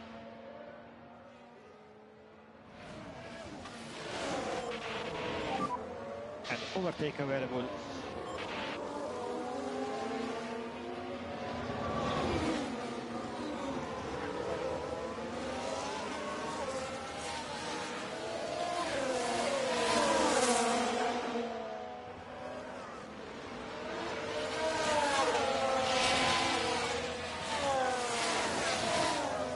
Yuki's boxed.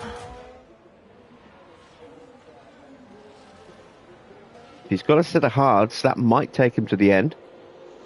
It'll be 32 laps. It's a set of mediums. I don't know if he can go to the end on those. It's a long way to go.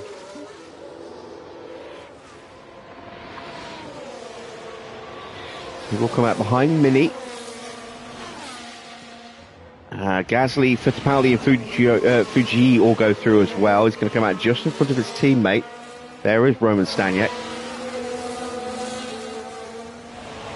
So we're past the halfway point. A rundown. Oscar leads by 24 seconds from Esteban Ocon, who is continuing a high-scoring run of form at the moment. Joe's in 3rd. Then it's Porsche 4th. Max in 5th. About 5 seconds further back is Kimi. Then it's Sargent 7th. 8th is Leclerc. 9th is Gabriele Mini. 10th Fittipaldi. 11th Gasly. 12th Fudo Fuji. 13th is Sonoda. 14th teammate in the Williams, Staniek. Then it's Behrman. 15th. 16th for Isaac Hajar. 17th for Lawson. 18th for Stoffel.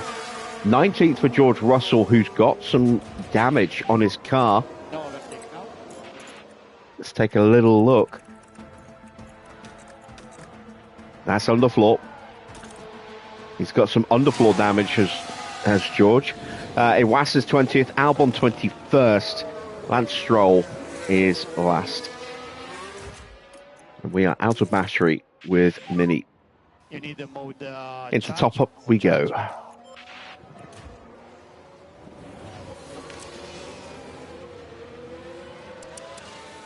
Max's tyres are dying off. We were 1.4 seconds quicker than him last time around.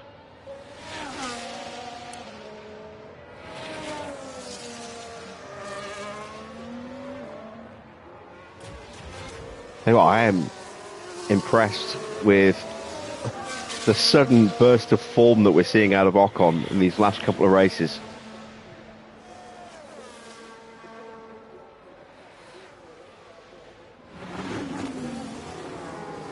As he holds back Joe as well. His tyres are almost gone. Joe's are a little bit better, but it's just a matter of time. And there we go. Joe gets through. So Ocon down to 3rd, but still on the podium. And now Joe is the target that we have to aim for. We are 10 seconds behind with Kimi. Mini is nearly 30 seconds now behind Antonelli.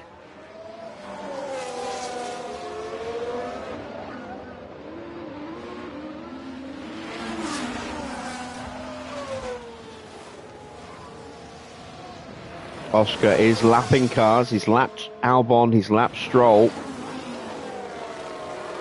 He's also lapped George Russell and Stoffel Van Dorn as George gets hung out to dry through turn 1. Next up to be lapped is Lawson. That's 6 seconds up the road.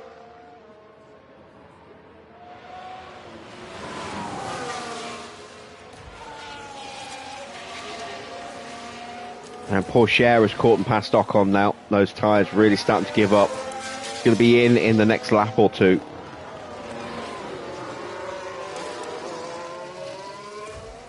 We are closing in on Verstappen. There he is. Just disappearing through turn 2. Turn 2. Up the hill. For the fast left-hander at 4. The long sweeping right-hander at 5. And then the chicane of 6 and 7. Is 2.0 now.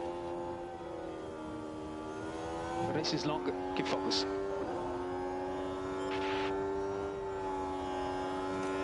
There's a chance we might actually be able to get DRS here. Let's use the battery. Copy.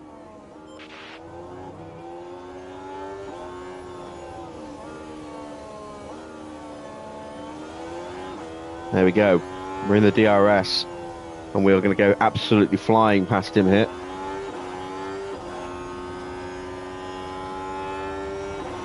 Max moves to the inside. We sell him a dummy and go around the outside of him. And we are miles ahead by the time we get into turn 1.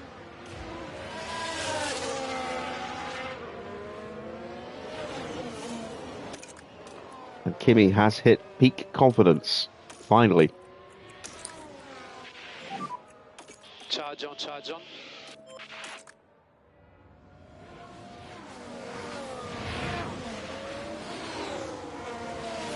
I am wondering if maybe I should have gone with a 3-stop for Mini. Got mediums and 3 sets of softs. It's too late to do anything about it now, but I should have probably at least explored the option before we got started.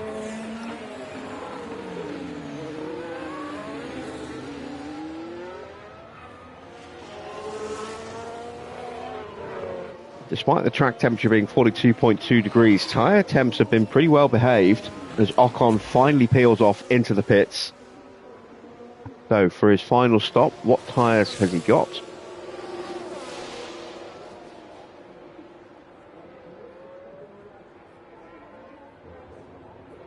Set of mediums. Yeah, they will go to the end, that's fine. It's not a great stop. Logan Sargent's in for Mercedes.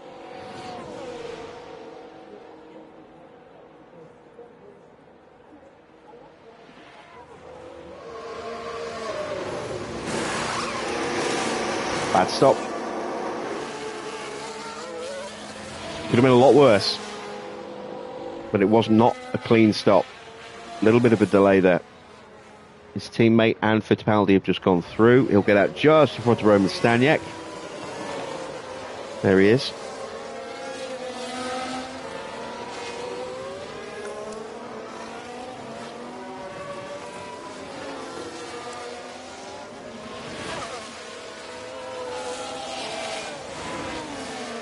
And if we watch, we might just see there. Oscar. He's closing in on the back of this train.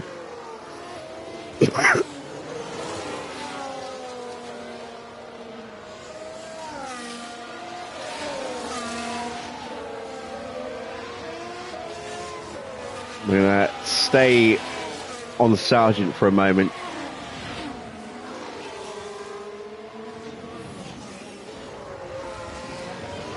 just so we hit the main straight, and then we will definitely see Oscar again.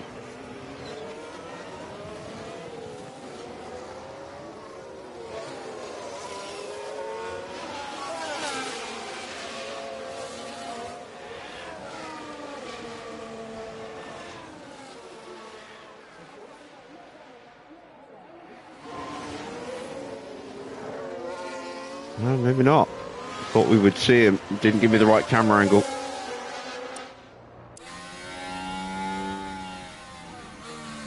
He's not far behind these guys. Right, let's keep watching here so we see him sweep round at the top. No. He's stuck at the moment behind, I think, Stoffel.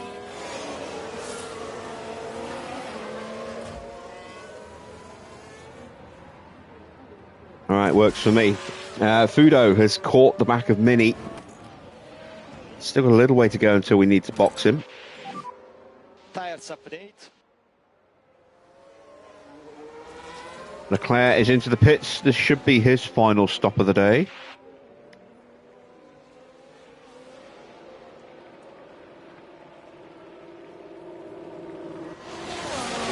And hard tyres, yeah, he's definitely going to the end on those. Very easy.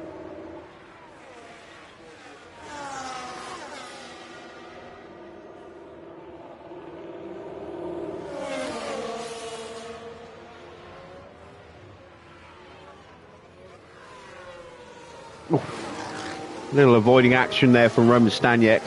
Oh, Piastri's engine fault just got worse. And as far as we can tell, they've got a fault with the car. Could he yet retire? I mean, it's unlikely, but are his temps starting to spiral?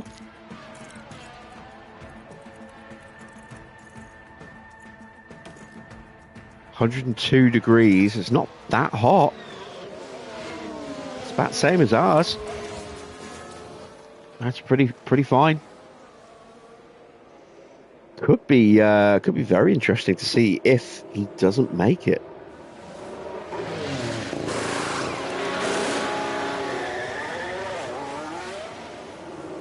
Because that's the only way we're going to be able to compete for the win, is if he doesn't make it. And even that's probably a bit beyond us.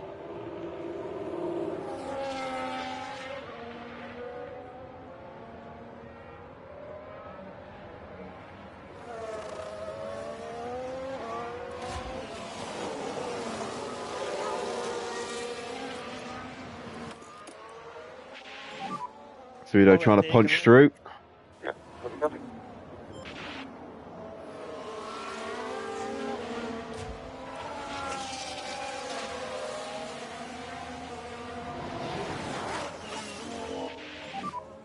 You're doing well on tires.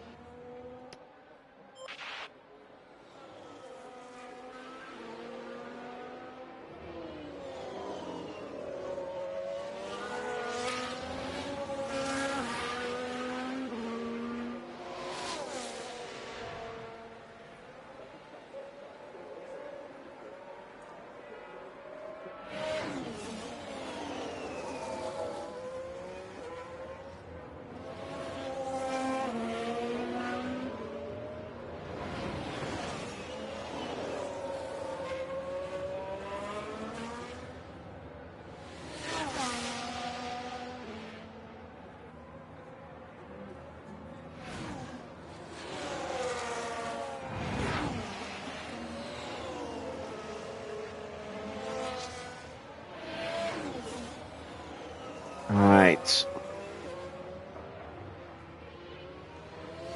Piastri's in for his final stop. Staniek boxing right in front of him. Keep focus. Medium tyres to the end for Oscar. Little delay there on the release. Not the smoothest of releases. Staniek has to give way. So he gets lapped in the pit lane. Pit stop. Now talk What us through happened this there? one, Karun. So we see the Williams crew ready here. Just a little bit of a problem Something's seating wrong that with the front left. though.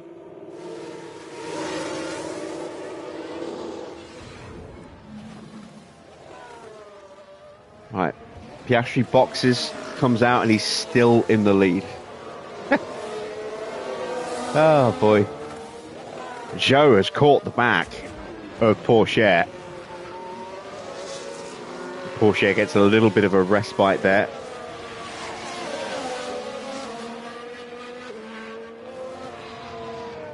Staniek gets in the way. Staniek now about to be lapped by...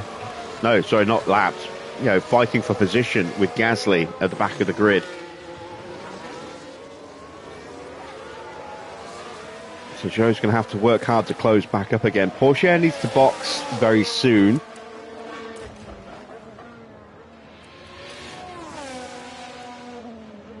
We are going one more lap with Kimi. We can push one more step on tyres.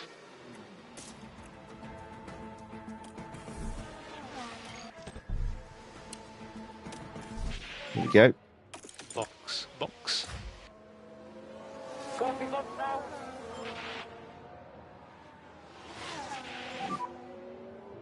All right, dude. Yeah, keep doing your best.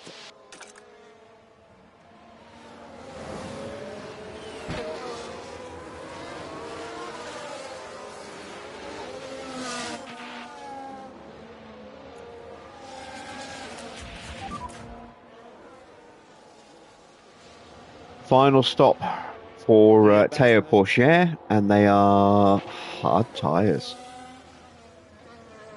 Interesting. 21 laps to go on those tyres.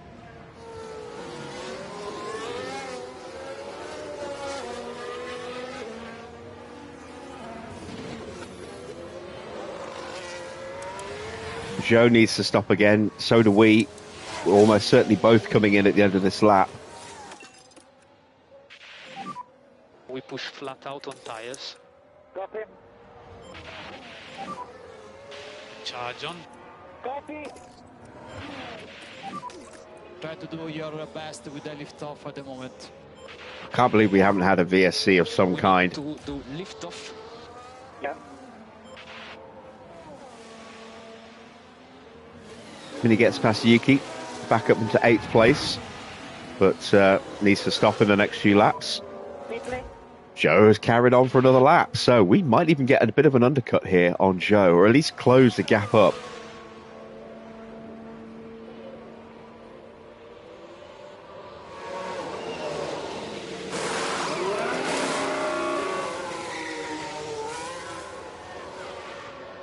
It's a 2-second stop. It's not great, but at least it was clean.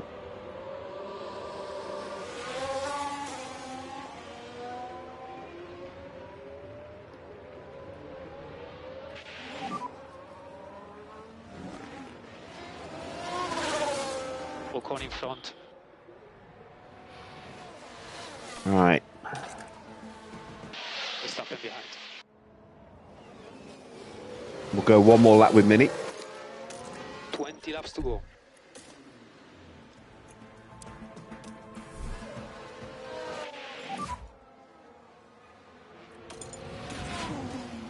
Copy.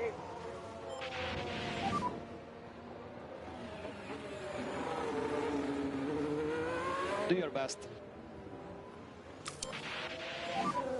Box is lap, box is lap. Joe's in.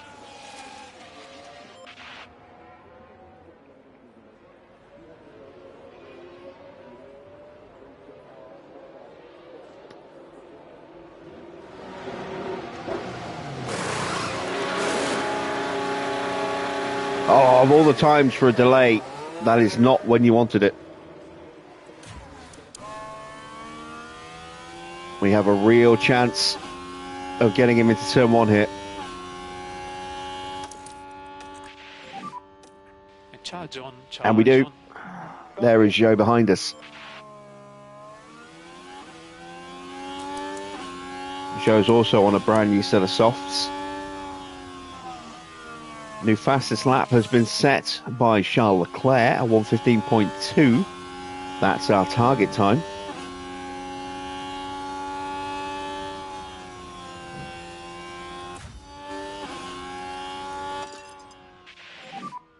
So focus on your pace and you will get them.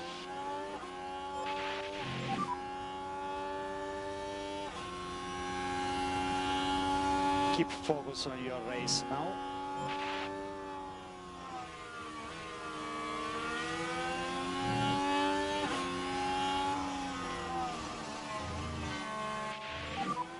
Behind Sergeant. There is Joe. Keep focus on our race. He's going to get through, and I'm fine with that because I want the DRS at the start of the next lap when I go for my flying lap. Recharge on, recharge on. Copy.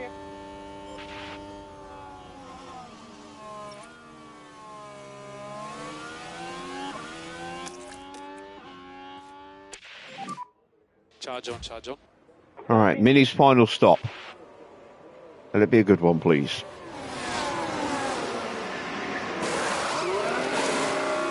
Ah, flawless. Flawless. You'll be clear going out.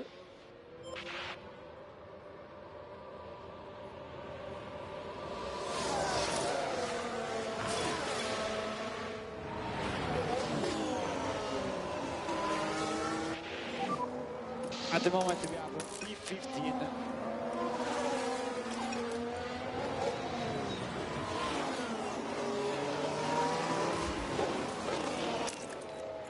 Russell behind. Right, give me that DRS. Give me that DRS. Verstappen behind.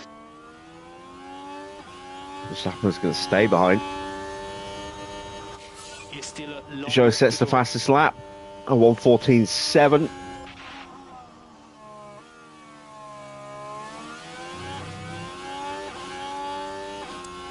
Off we go.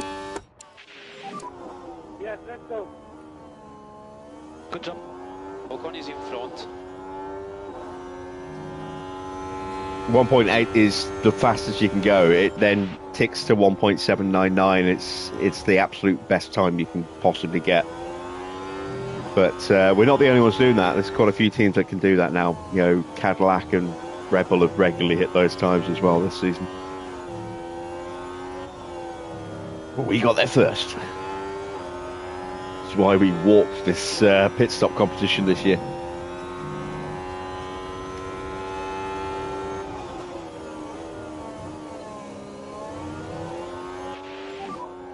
We are catching Ocon. And Ocon is on 1.8. You do your best.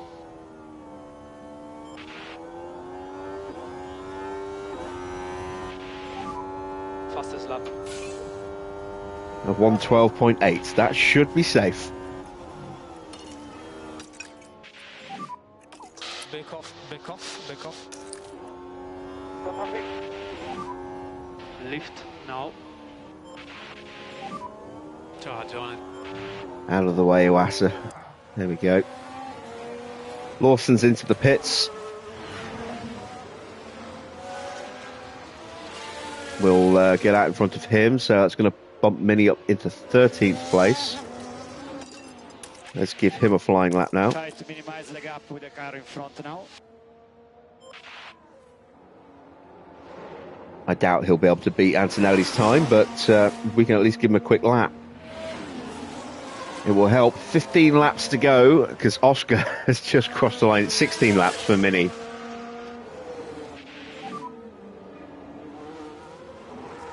We are just about, I think, going to be able to hold off getting lapped tonight, but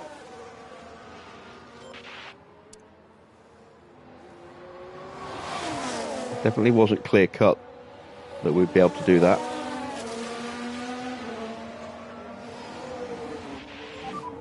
Tires are okay. Ah, lovely move in the chicane there. Mini up to 12th. You are doing a good job.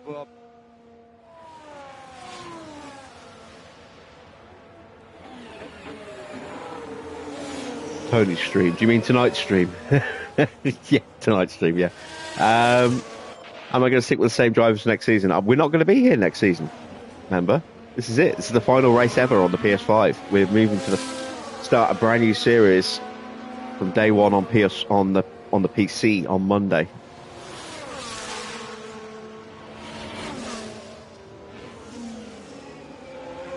But yes, we would be using the same drivers if we were sticking around. Try to slow down a bit. All right, so second place is within reach. We are half a second quicker than Porsche. We need to go a little bit quicker than that. Got better tyres though. But he can be more aggressive with his than we can. 8 seconds, 14 laps.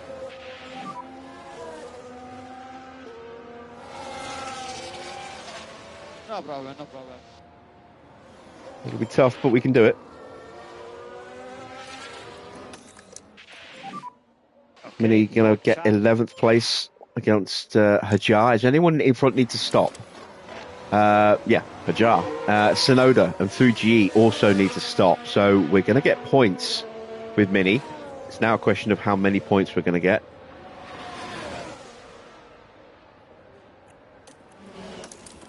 As he moves on up into 11th. More charge.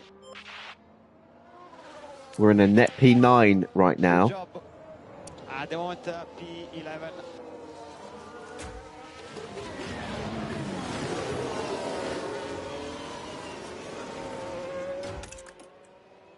Still in peak confidence for Kimi.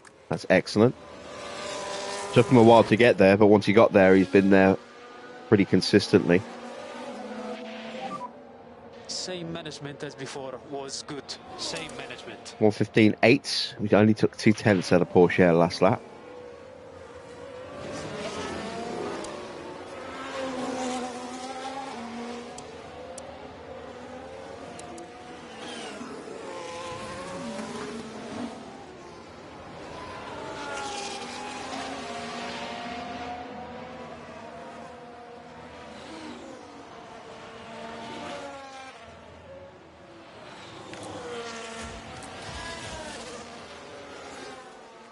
The Sergeant has certainly not been able to hold on to the heady heights that he was at earlier when he was running in second place and threatening to take the lead on the opening laps, but that moves him up into 8th place. Fuji needs to stop in front of him. Sonoda's going to box at the end of this lap. So hopefully he holds up Leclerc. There's Mini just coming into the shop. Gap is coming down. So Logan's currently in net P7. Don't think he'll be able to go any further than that though. He might not even be able to hold on to P7. I would have to say Leclerc will get him. We might get him as well, so he might be back down to a P9 again.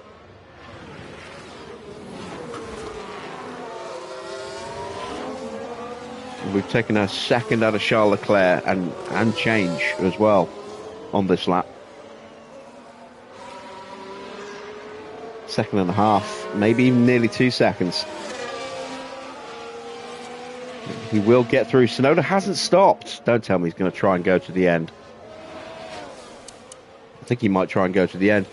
There we go, 1:19.6. We did a 1:16.8. 2.5 seconds we took out of Charles Leclerc. 2.7 seconds, 2.8 seconds even. Well, just a fraction under 2.8 seconds. That was really, really helpful. That Sonoda held him up that long. Try to recover your previous rhythm that was looking fine. Mechanical fault for Sargent. It's a big fault as well.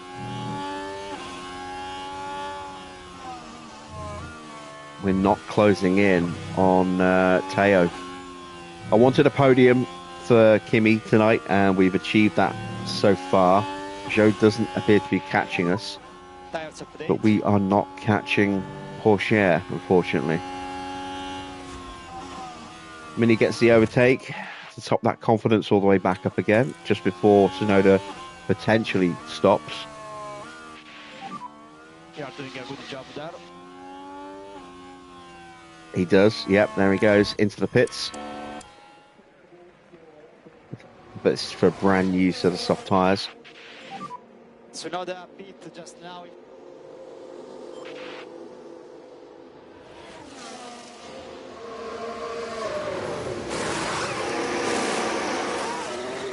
Decent stop. So now that most of the stops, there's only like one stop left, potentially, I think.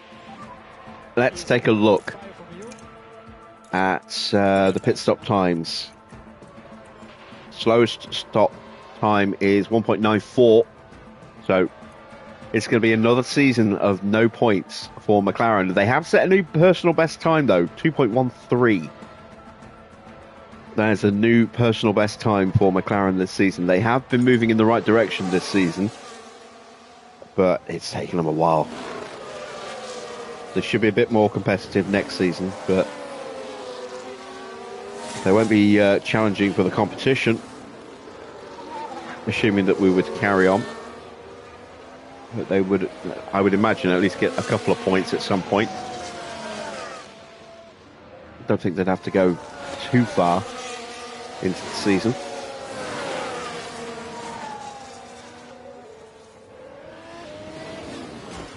So, Mini is in 10th place right now.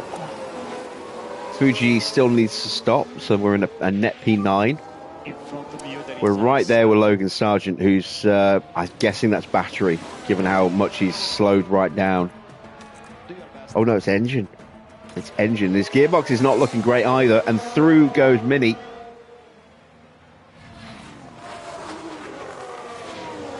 So that's 9th on the road, a net P8.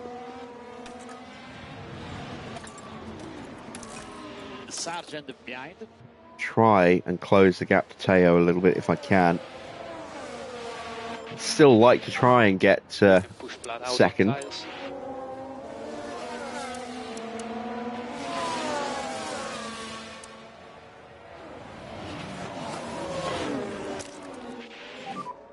Is Fudo going to box this lap?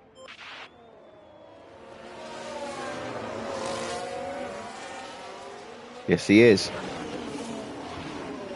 So Leclerc shouldn't get DRS. We will. And there we go. Now we can try and swoop past Charles Leclerc. Yeah, keep doing your best. Can we hang on to 7th place? Mode charge. You are doing a good job. Which would be a fantastic result for Mini. He's not going to catch Verstappen. In front of his Verstappen. As we lap Gasly.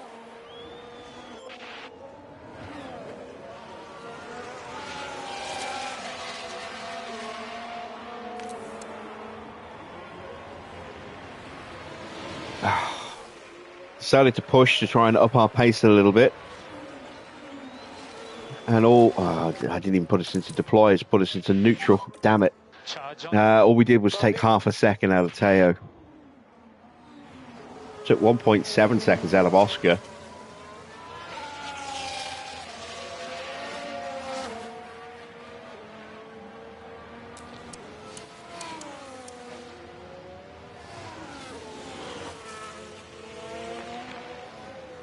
Fault for Stoffel. But the car's definitely not happy. Surely some kind of fault. Once again, he's been pretty anonymous, but at least he's not finishing bottom tonight.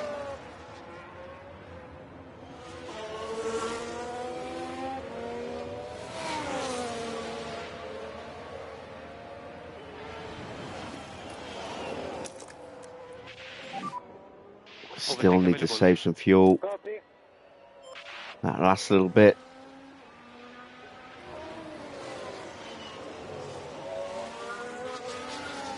We're going to be running an 11th team, but I don't know if we're going to be controlling the 11th team. We might control a different team.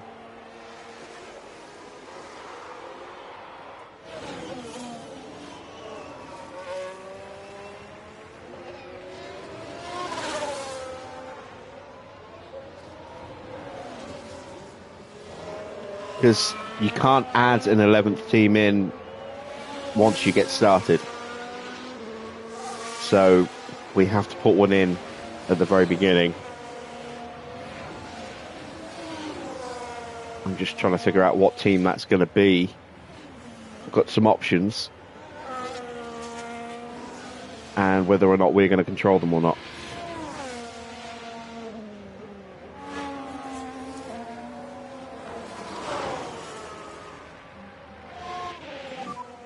Your team con tires. Alright, gap's down to 4 seconds. But can't really push the tyres too much more. Recharge on, recharge on. Not for a couple of laps. So we need one step more. I think Porsche is sniffing an outside chance of a victory, you know. He's still pushing quite hard. 6 laps to go. Copy. He's still closing in on Oscar. Oh, big crash in front. Well, I say big crash. A little bit of coming together there between Stroll. So look for debris there. Is it Stroll or is it Behrman? So heading into turn 1 here. Barely any room to manoeuvre. The car's coming together right there. I wouldn't be surprised That's Stoffel. if there were a few words exchanged. I think when that's they Stoffel get and back to the Behrman. paddock.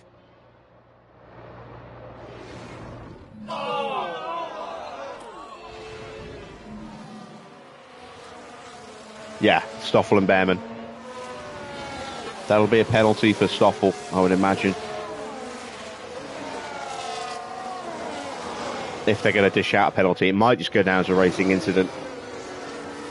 But we're now right there with those guys, annoyingly.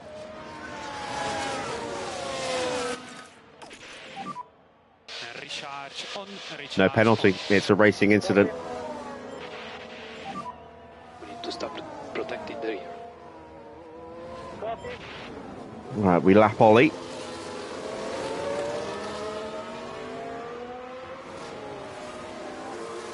We're going to get some DRS here, which is why we're taking the opportunity to just save a little bit of tyre wear, save a little bit of fuel, save a little bit of battery.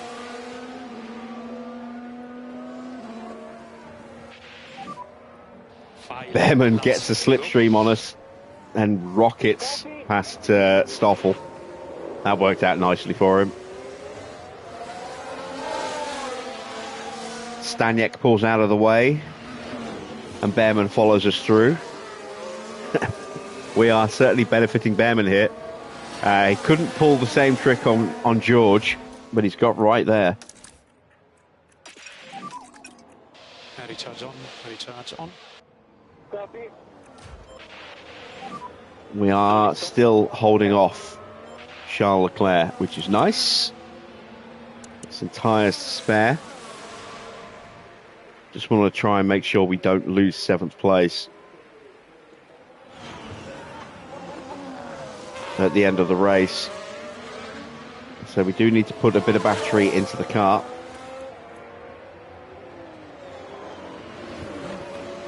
We need to save a little bit of fuel as well. So let's do that now. Mode charge, mode charge. Here we go.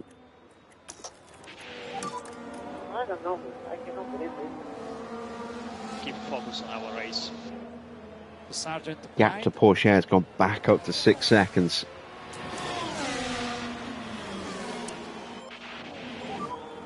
Overtake available when you I don't think we're going to catch Teo. 4 laps to go. Copy. Not in the time we have left.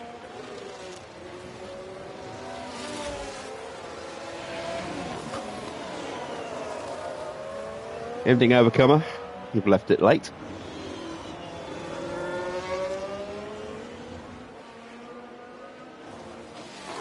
Not tomorrow. Tomorrow I'm going to be doing some ETS as a live stream, but Monday. The PC series starts on Monday.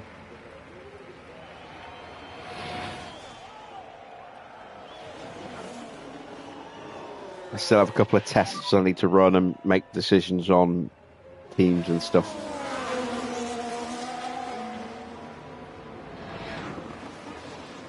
No problem, no problem.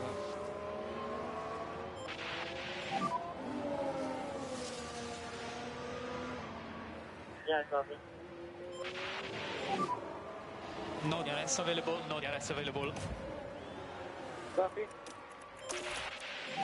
Gaps 4 Laps seconds. to go. Copy. Charge on. Copy.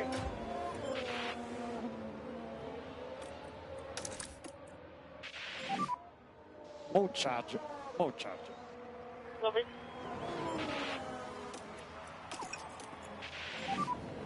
No lift off anymore. Okay, copy.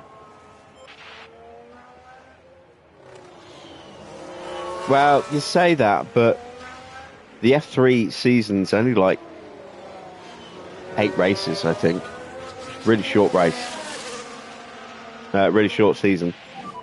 Their season's wrapped up by Monza, I think.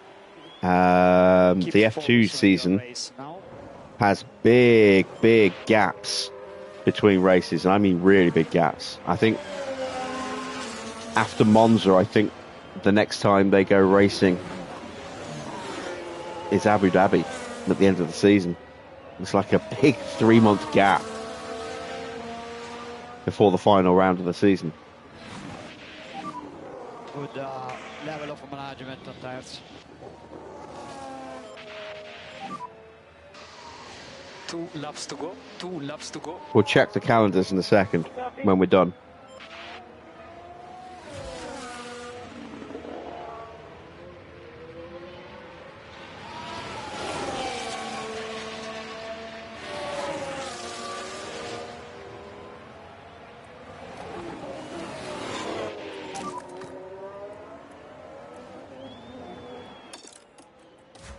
Try to recover your previous rhythm that was looking fine.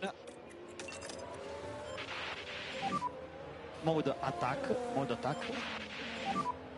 We can push on the tires. Copy. The use overtake. Yeah, copy, copy. 2 laps left for Gabriele Mini. Get in front of Charles, and now we need to try and break away if we can. Good job.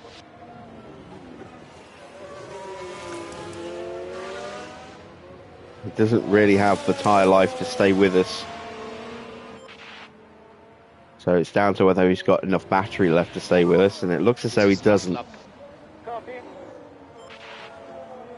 Kimi has got a little bit of tyre, but not a massive amount, and no battery. So we might close up to Teo a bit, but yeah. Teo's going to take second place.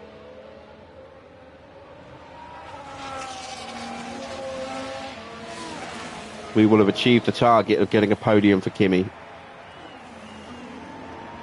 Pit to podium, that's not a bad result. 7th place for Mini is also a very good result, but you can see he is now nearly 50 seconds behind his teammate.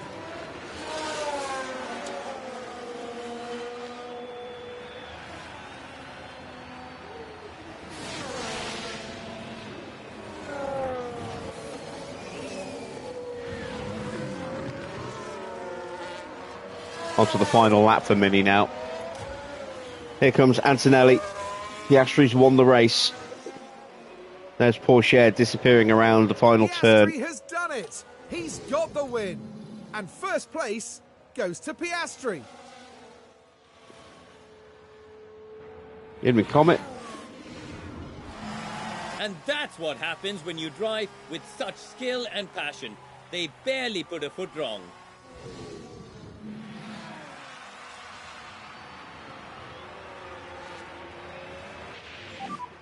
Check the flag, check the flag.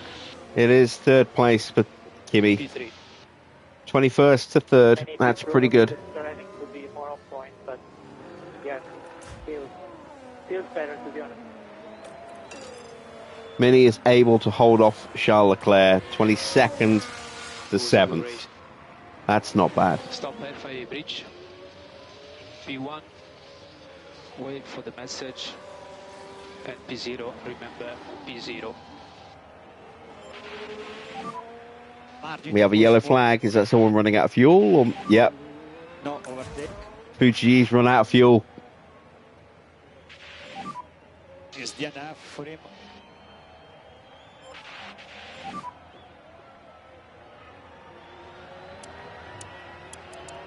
but Lawson was lapped, so he will actually be... Oh no, it's going to count as a retirement. He might not even be classified. That was a great performance from the Ferrari driver, wasn't it? Definitely a Is it too late for Porsche to get an F1 seat in the future? It's never too late. A great display But of team spirit there, as everyone It's finally gets it's the chance increasingly to share this unlikely. moment. As far as Ferrari are concerned, Karun, how do you think they'll be feeling after Some that drivers race? do get a late entry into the sport after competing in other disciplines, but And that then marks Drogovic, the end of I our can't see him time ever here getting in on the grid. Hungary. Porsche might And have a that's chance, it for this but season of Formula One. The teams will be working hard at the break, gearing up for yeah, another it's not year looking of good for either of thrilling them. F1 action.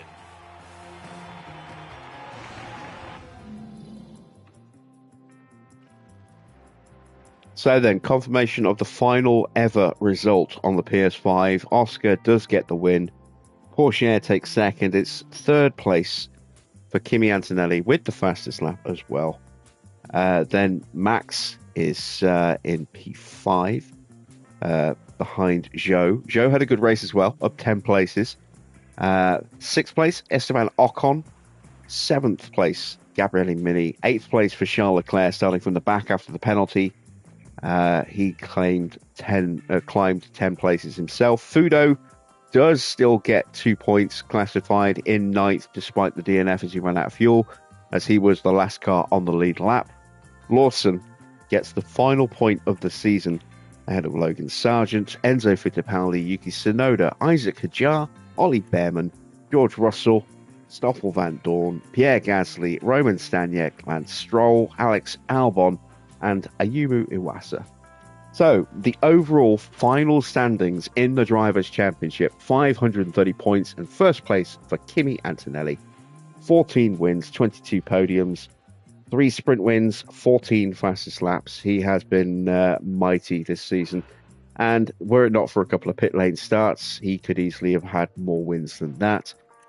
Oscar finishes in second on 455 points. 8 race wins this season. Gifted a couple thanks to, as I say, pit lane starts for Kimi. But he has been very quick regardless. Started the season so strongly as well. I was a little worried. 20 podiums, 16 poles, 2 sprint wins, only 1 fastest lap though. He has been the pole position king. 16 poles this season. We didn't get a single one with Kimi. Mini has had 5 pole positions thanks to some pretty good slipstreaming. He finishes in third place on 286 points. 1 win, 7 podiums, 5 poles, 4 fastest laps, and a sprint win as well. Then Zhou finishes in fourth place on 263 points. So he did manage to get ahead of Charles and stay ahead of Charles. Porsche jumped Charles as well. So fourth place for the second Cadillac there in the end, finishing just 23 points behind Mini in the end. No wins in racing or sprints for Zhou this season, but did get 6 podiums and a fastest lap. Porsche, no wins for him. 8 podiums, 2 fastest laps. He finishes in 5th place, 1 point ahead of Charles Leclerc on 253 points. Leclerc just not having the legs at the end. That point, those 2 points we took away from him by overtaking him with Mini, dropped him down into 6th place. Max finishes in 7th. He's on 195 points. Not been a great season for Max on his return to Red Bull. 3 podiums, 1 pole position, but also 3 DNFs. No fastest laps, no wins in the sprint, no wins in the race, and only 1 race win for Charles Leclerc. It's not been a great season for Red Bull.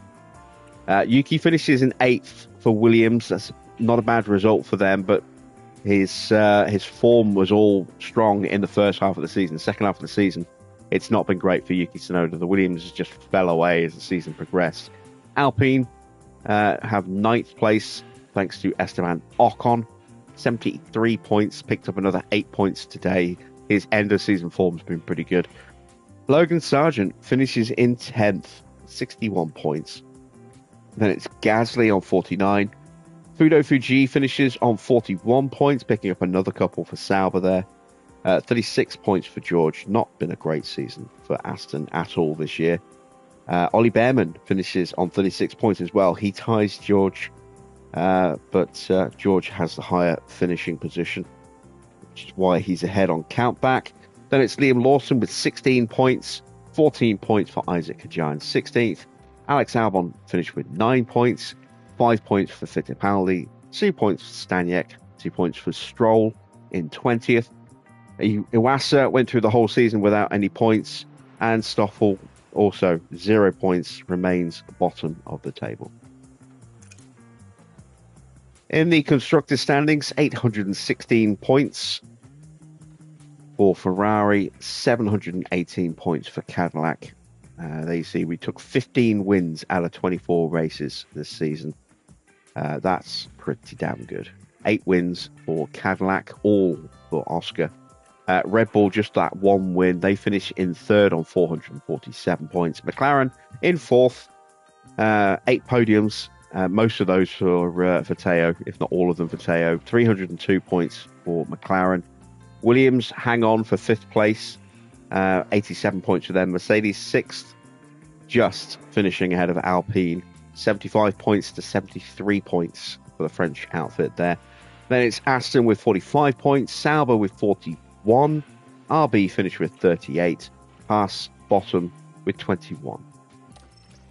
In the final round of the pit stop challenge, we get the fastest stop with Mini, tied with Oscar in the Cadillac. RB with a really strong performance there, 3rd and 4th. That could be huge, potentially. We'll have to see in a moment. Then it's Red Bull in 5th place, Williams in 6th, 7th for Sauber, 8th for Alpine, and Mercedes getting both cars into the bottom of the top 10 there, 9th and 10th. Let's take a look at the final standings then in the pit stop challenge. 732 points for Ferrari. We won this competition a long time ago. Red Bull will finish in 2nd on 517 points. Cadillac 3rd, 473. Williams 143 points.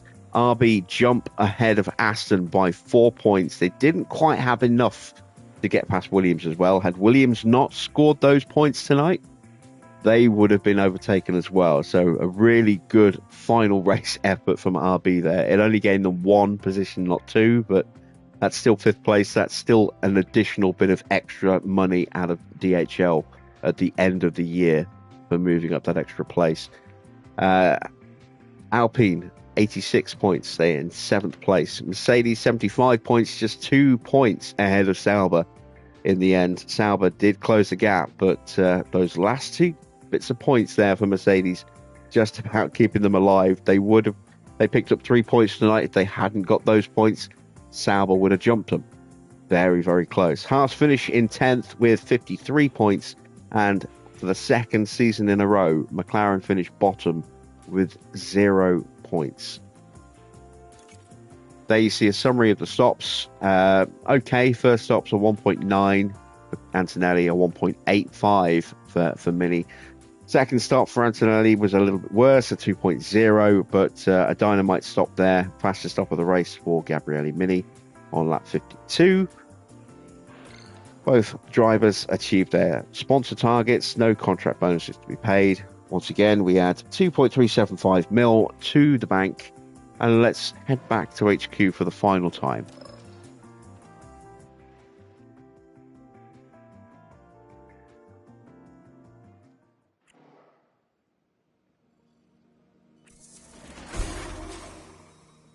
So, first place, that's $12 million in sponsor funds, thanks to winning that competition. Thank you very much, DHL. High confidence from the board. As a result, we are very close to our end of season review. We have 22.5 mil sat in the bank. Very, very nice indeed.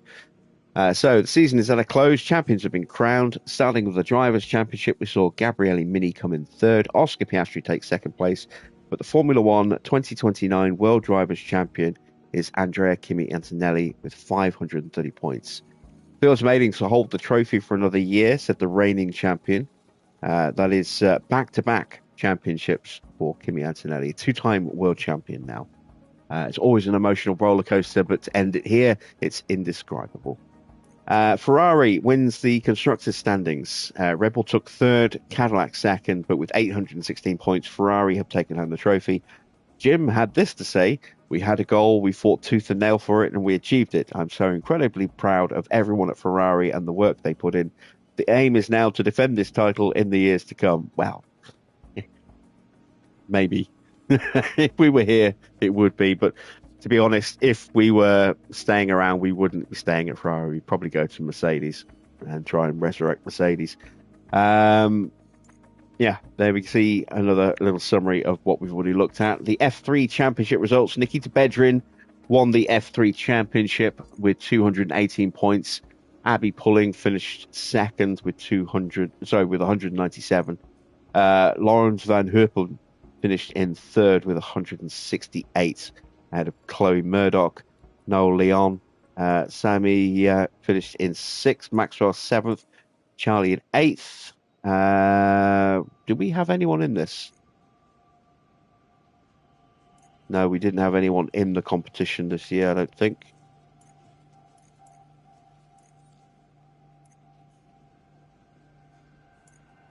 We've only got the one young driver, and he's in F2, I believe. Let's take a look at the F2 results. Arvid, there we go, as our reserve. He won the F2 Championship, 353 points. He crushed it. Look at that. Tim Tramlett second on 216 points. His Cadillac cohort, Zach O'Sullivan, just 3 points behind him. And then Christian Mansell and Susie Okada, Richard Irvine, Monica Almeida. Look how many Cadillac drivers there are. 1, 2, 3, 4, 5, 6 in the top 11 driving for Cadillac there. And then a fair few McLaren in there. There's another one down there as well with Nicholas Solov. So that's 7 drivers out of the 22 all have a partnership with Cadillac. That's insane. Quite a few for McLaren as well. They've got, 5? 1, 2, 3, 4, 5, yeah. We had just the one. But it's quality that matters, not quantity. Our one driver smashed the field. Absolutely dominated. There is the results of the Hungarian Grand Prix for the F2 race. Let's take a look at the other competitions then, shall we? So it's a very small calendar for F3. Only 10 rounds, look. And it doesn't start till Silverstone. So the first half of the season, no F3 racing at all. So just those 10 races. It's 15 races in the F2 championship. They did actually race at Yas Marina and Zandvoort as well, and Baku, Barcelona. So that's changed a little bit. Or maybe it's just because of the way we reshuffle the calendar. But normally there's like a big gap from somewhere around sort of this area down to about here. So yeah, like I said, maybe it's changed it up because of the order that we ran the races in with the shuffled calendar. Right, let's take a look at the calendar. Anything coming up that we need to know about? The facility refurbs. There's the board assessment, and then the start of the new year. Let's move time forward. We are going to take a sneak peek at what next season would be if we were to stay on this system on the PS5 and move to Mercedes.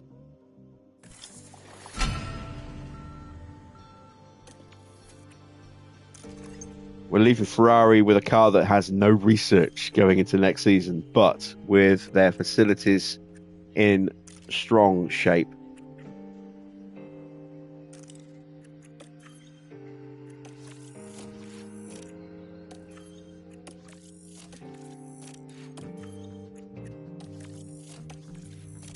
There we go. They've still got 17.5 million to spend on development. They can fix the helipad themselves. Staff survey results for December. Mini wants more money. It's not our problem anymore. There's the refurb complete.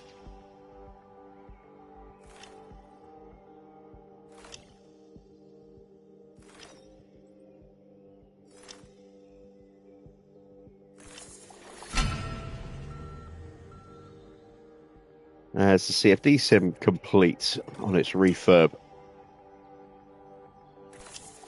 And the memorabilia room.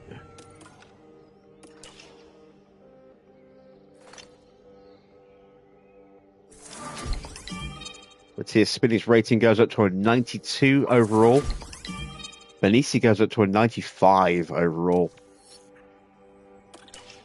He has blossomed into a really, really strong engineer.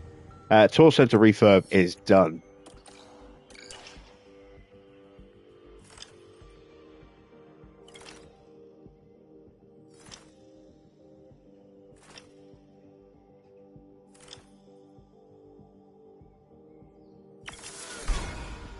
And it's now time for the end of season review.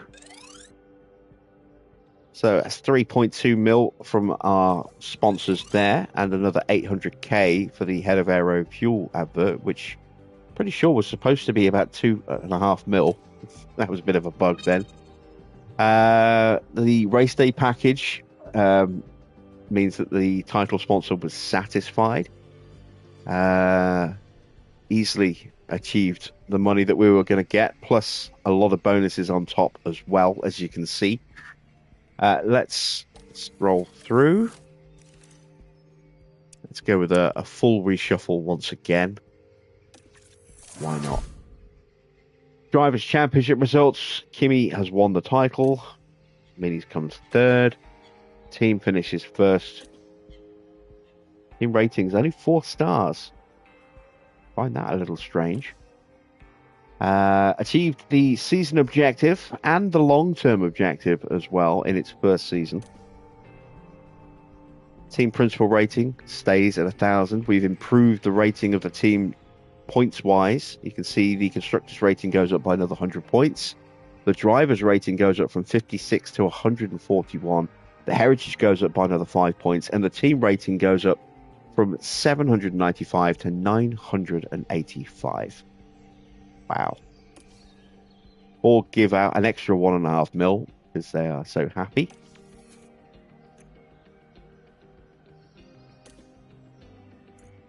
Final update on our affiliates. Arbid gets an extra point in his cornering.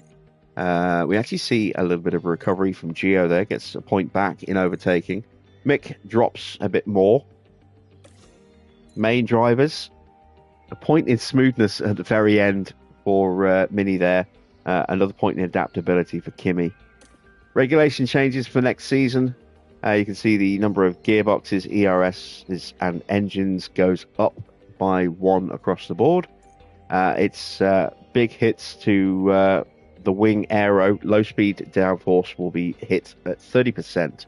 20 for medium, 10 for high speed, and 10 on the airflow sensitivity as well.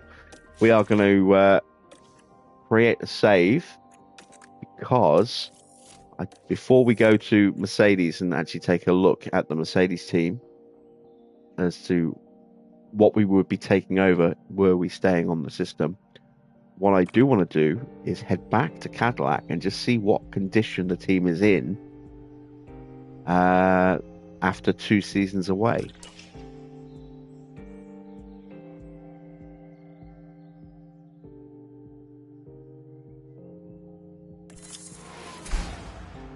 So we are going to switch teams. We are going to go back to Cadillac. Looks like they've re-signed Oscar. I think he was out of contract, wasn't he? Skip through, skip.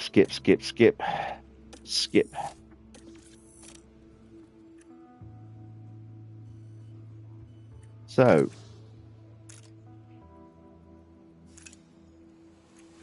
Oh no, he's got 1 year left on the deal. Okay. On a 26 million a year season. Look at that marketability, 100. So let's see. They've still got Pat Fry, Peter Pedromo, Aurelien Pallier. That's remained unchanged. Chris Cronin and Carlo Cristofori as their race engineers. That's a interesting combination. Wasn't expecting to see those guys there. Let's take a look at the facilities.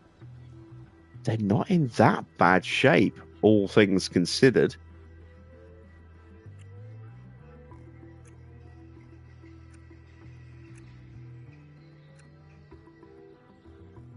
We've been gone for 2 years. So, yeah, I'm surprised that things aren't maybe a little bit worse. Staff, here we go. Team hubs at 32%, race sims at 50%. Operations, the helipad's destroyed. But it's still got some condition left. I mean, they've been doing some upgrades or refurbs since we've been gone. Because there's no way that these will only be down 35%, for example, or 40% there in 2 years. So, yeah, they have been doing a little bit of refurb work. I mean, that, look, there, see, it's 75%. They've either done a refurb or an upgrade. I can't remember if we've got them to level 3 or not before we left. They obviously haven't done much with the suspension sim. All right, so let's reload. I just wanted to see what condition the team was in after 2 seasons away. We're going to take a look at what would happen if we were to stay on for 1 more year and move to Mercedes and try and revive Mercedes. We'll advance time a couple of days. We'll get the emails through to check on the driver lineups, and then we'll start digging into where everyone else is as well. So let's go to Mercedes, switch, yes. I want it to be a bit of a surprise who's in what position. So, starting off, the season objective is to finish in 4th or above. Long-term objective with 3 seasons to go, effectively, is to get 6 podiums. So that's easily achievable. Starting balance of just minus 29k. That's not too bad. Let's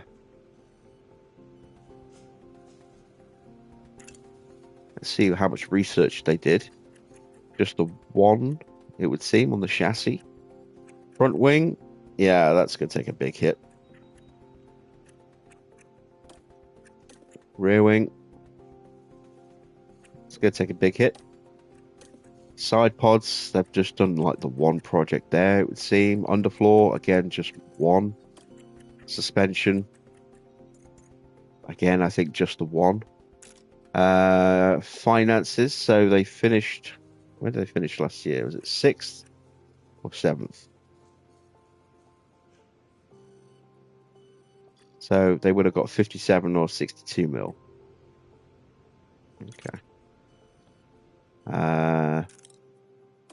Moving on.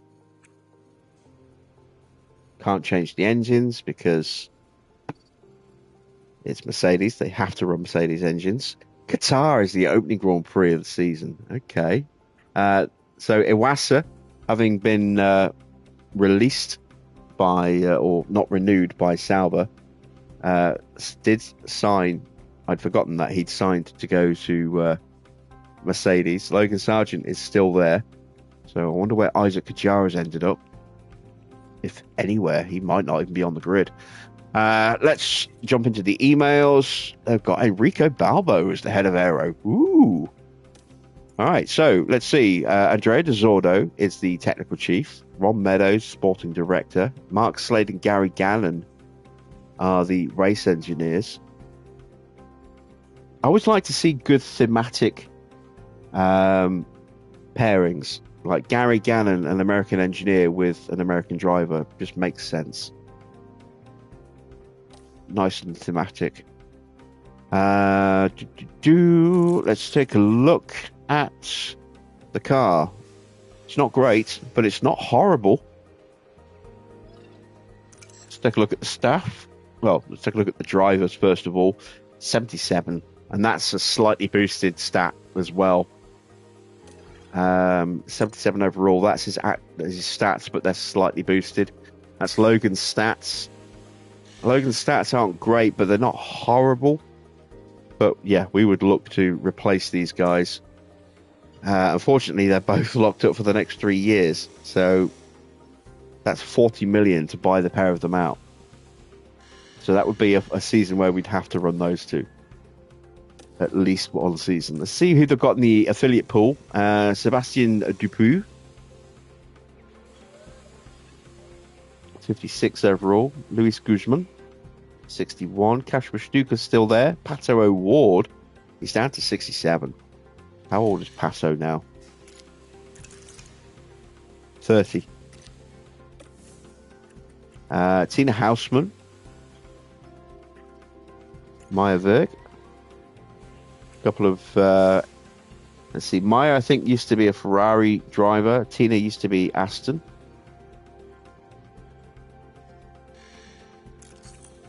There is a staff. He's not happy. I'm not surprised. Let's see. Oh, he's demoralized. Yeah, facilities aren't a good thing, and low facility condition. He's also unhappy that Iwasa's signed. Oh my god. Let's dig into it in a bit more detail, shall we? So he's happy with his salary. We'll find out how much he's on in a minute. No opinion on team performance. Has he just signed? He might have just signed.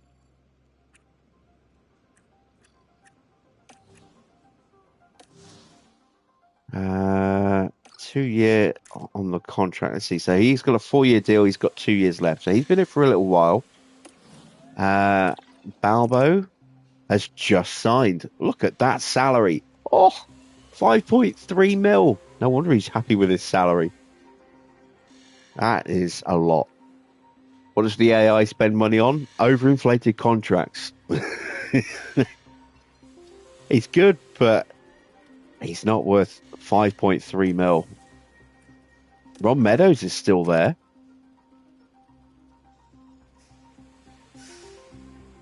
We could negotiate that contract down a bit. Let's take a look at the facilities. Oh, yeah, here's where the bad is. Oh. Yeah, no wonder they've been doing bad. What do they spend their money on? Yeah, not facilities by the look of it.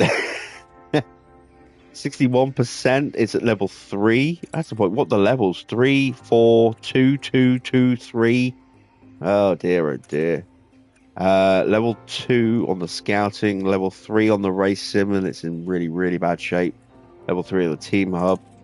Level 2, level 3, level 1.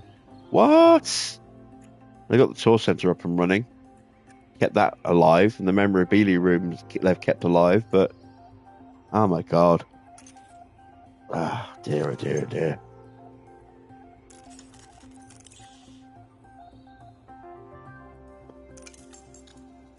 All right. Sponsor negotiations.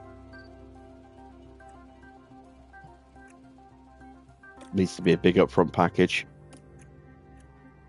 And then there needs to be... there's a lot of race day performance here. We definitely need that.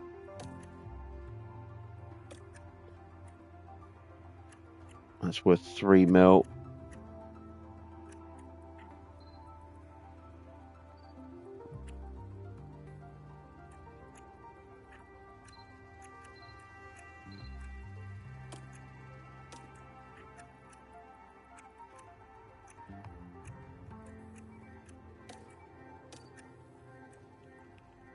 Again, we're not actually doing this season, but we are looking to see. Well, I'm approaching as if I was going to play.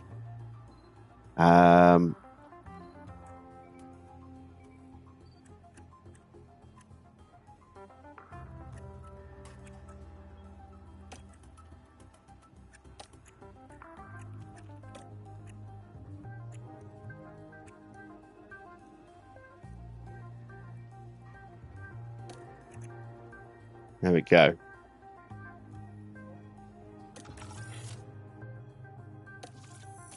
So now that we've done that, we can advance a day. Now we should get the rosters. Here we go. So we'll start with the F3 Championship. See if there's anyone in here that I recognise.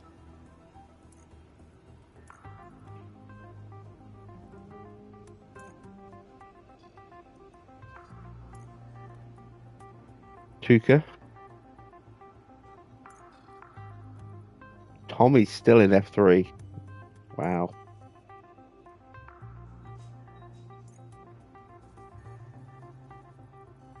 Abby's still in F3 as well. Lot of new gens in there now. F2. So Prema have gone for Sebastian Montoya and Jean Ray. Invicta have gone for Rudolf Fischer and Kasper Stucker. Rodin have got Zach O'Sullivan and Jack Crawford. So teammates, both in terms of team and parent company as well, parent team. They're both Cadillac affiliates. High Tech have gone for Taylor Barnard and Christian Mansell. Bogdanovich and Stenshorn are at ART.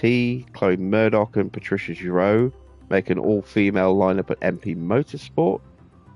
PHM have gone for Richard Irvine and Caitlin Papani.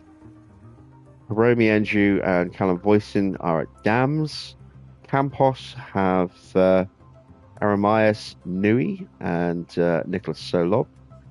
Nakama Roberta and Hugo are at Van Amersfoort. And Trident have got Suzuki and Arvids. Interesting. All right. This is the big one. Who is where? So, no change for Ferrari. 92 and an 80. Cadillac a 92 and an 81. They stay unchanged as well. Oscar and Joe. Red Bull are going to be unchanged because of the contracts. McLaren are unchanged as well. So, Leclerc, Verstappen, Porsche and Gasly. On paper, I have to say Red Bull do have the strongest lineup. 2 90 rated drivers. Williams and Mercedes. We know that Mercedes changed their lineup a bit. Sainz and Tsunoda are at Williams. That's an interesting combination. But Sainz is down to 79 now. Alpine have got Stoffel and Ocon. No change there. Lando's back on the grid. He replaces Alex Albon. So it's Norris and Russell at Aston Martin. That's an interesting lineup. You know, I should have probably gone to Aston. Sauber have got Doohan and Fudo Fuji. So Jack Doohan is back on the grid, driving for Sauber. RB has kept Behrman and Stroll. Haas have kept Fittipaldi and Lawson. So some changes, nothing major. Let's take a look at everyone else. So technical chiefs. We'll sort by rating. Pat Fry is the highest rated technical chief at 95, just ahead of Cardelet. Then it's Pierre Vacher at Red Bull. Neil Holdy's now in free agency. That's a big name for someone to snap up. James Allison is at McLaren. Matt Harmon is at Williams. Andrea De Zordo at Mercedes. Dan Fallows at Sauber. He's up to a 91 now. James Key at Haas. Jody Eggington is in free agency. Joanna Pinto is at RB. Roberto Santoro is at Alpine. Mathieu Dupuy is at Aston. They should snap up Neil Holdy. That's it for the F1 Aero. Let's see. Enrico Malbo, best aerosmith, is at aerodynamicist, I suppose I should call him, rather than aerosmith. He is at Mercedes.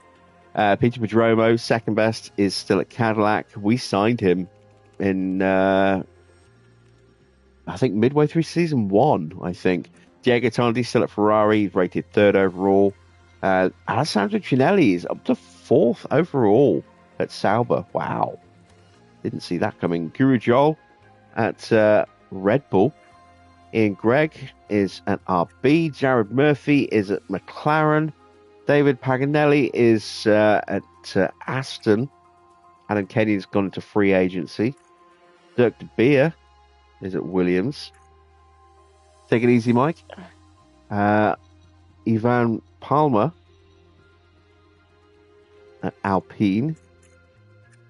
Horst Kaiser at Haas.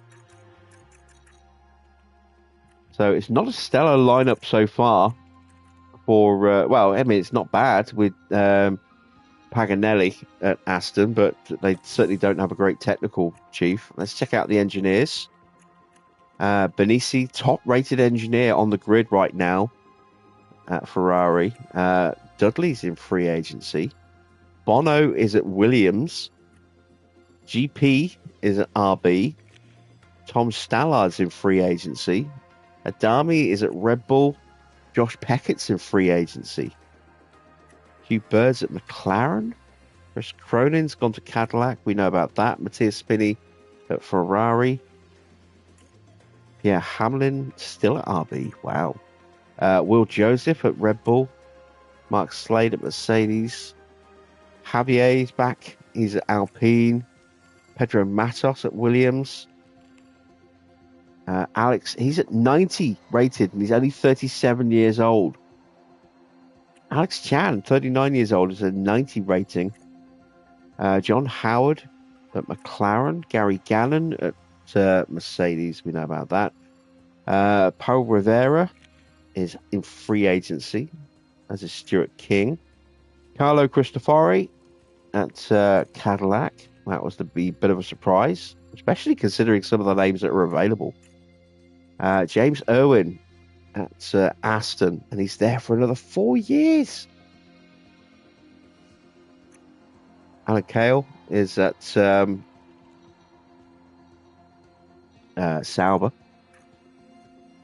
Jeff Spear at Sauber as well. Mattia Celadore at Alpine. Gaten Yeagos still on the grid. He's at Haas. I mean, with the greatest of respect to these guys down here, I mean, look at some of the names that are available in free agency.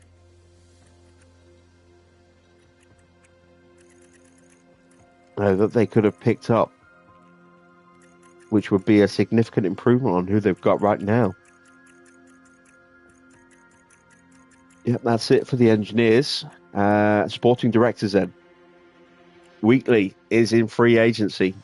So Diego stays top of the ratings. Andy Stevenson is also in free agency. Aurelia Pallier is ranked second on the active grid. Ahead of Ron Meadows. Julian Rouse at Red Bull. Randeep Singh at McLaren. Starting to see some improvements in the McLaren pit crew. I expect them to be a little bit better this year. Beat Zedner at Aston, 91 rated, but getting on a bit now, 63 years old. Capietto and Cottrell, both in free agency. Colomina is at Williams. Landreau at Alpine. Toby Brown still knocking around at Sauber. Marco Peroni at RB. Sven Smits is at Haas.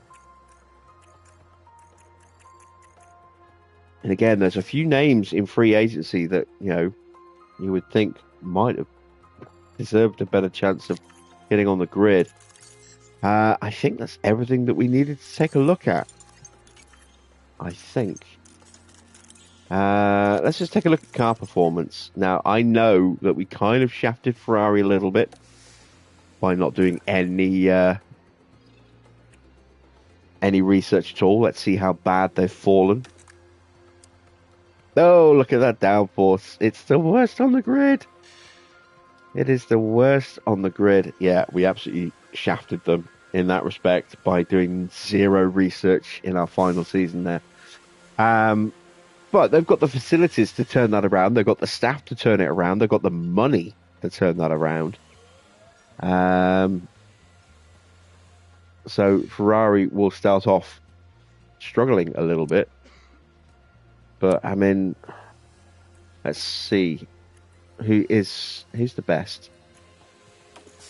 It's not McLaren. Ooh, Red Bull looking pretty competitive. Cadillac have got the downforce for the most part, but they don't have the speed.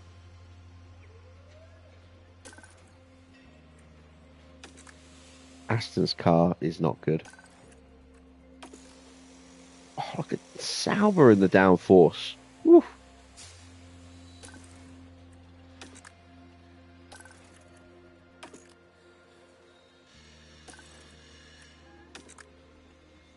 Williams have got a pretty decent car. Pretty quick. Best DRS on the grid and pretty much mid-pack in their cornering.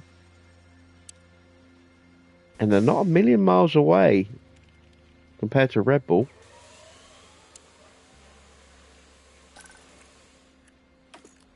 Alpine have got a disastrously bad car. They're bad everywhere apart from high-speed performance. That's about it. That's Mercedes, and we've gone through. So it's tough to say who's got the best car. I mean, Sauber's is slow in a straight line. The acceleration's definitely not up to snuff, but they've got good DRS. They've got amazing downforce numbers.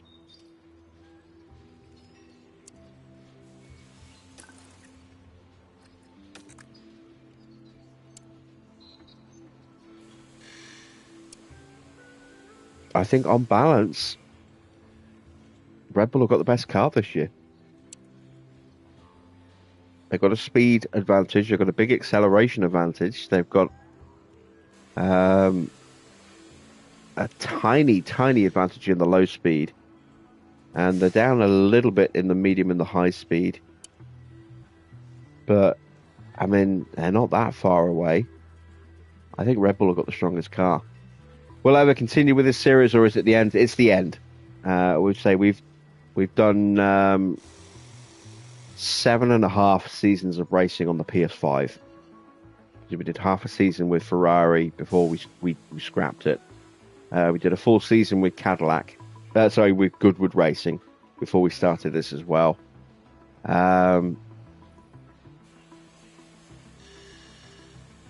It's time to move on. There's not really much more I can do on the console, other than just keep changing teams, and I want to try and do a long-term playthrough at one team, and the PC with the ability to tweak settings and increase the difficulty beyond the standard limits of the game. Make it harder to overtake as well with the realistic racing mod. Allows me to really have a longer chase to get a team to the very top.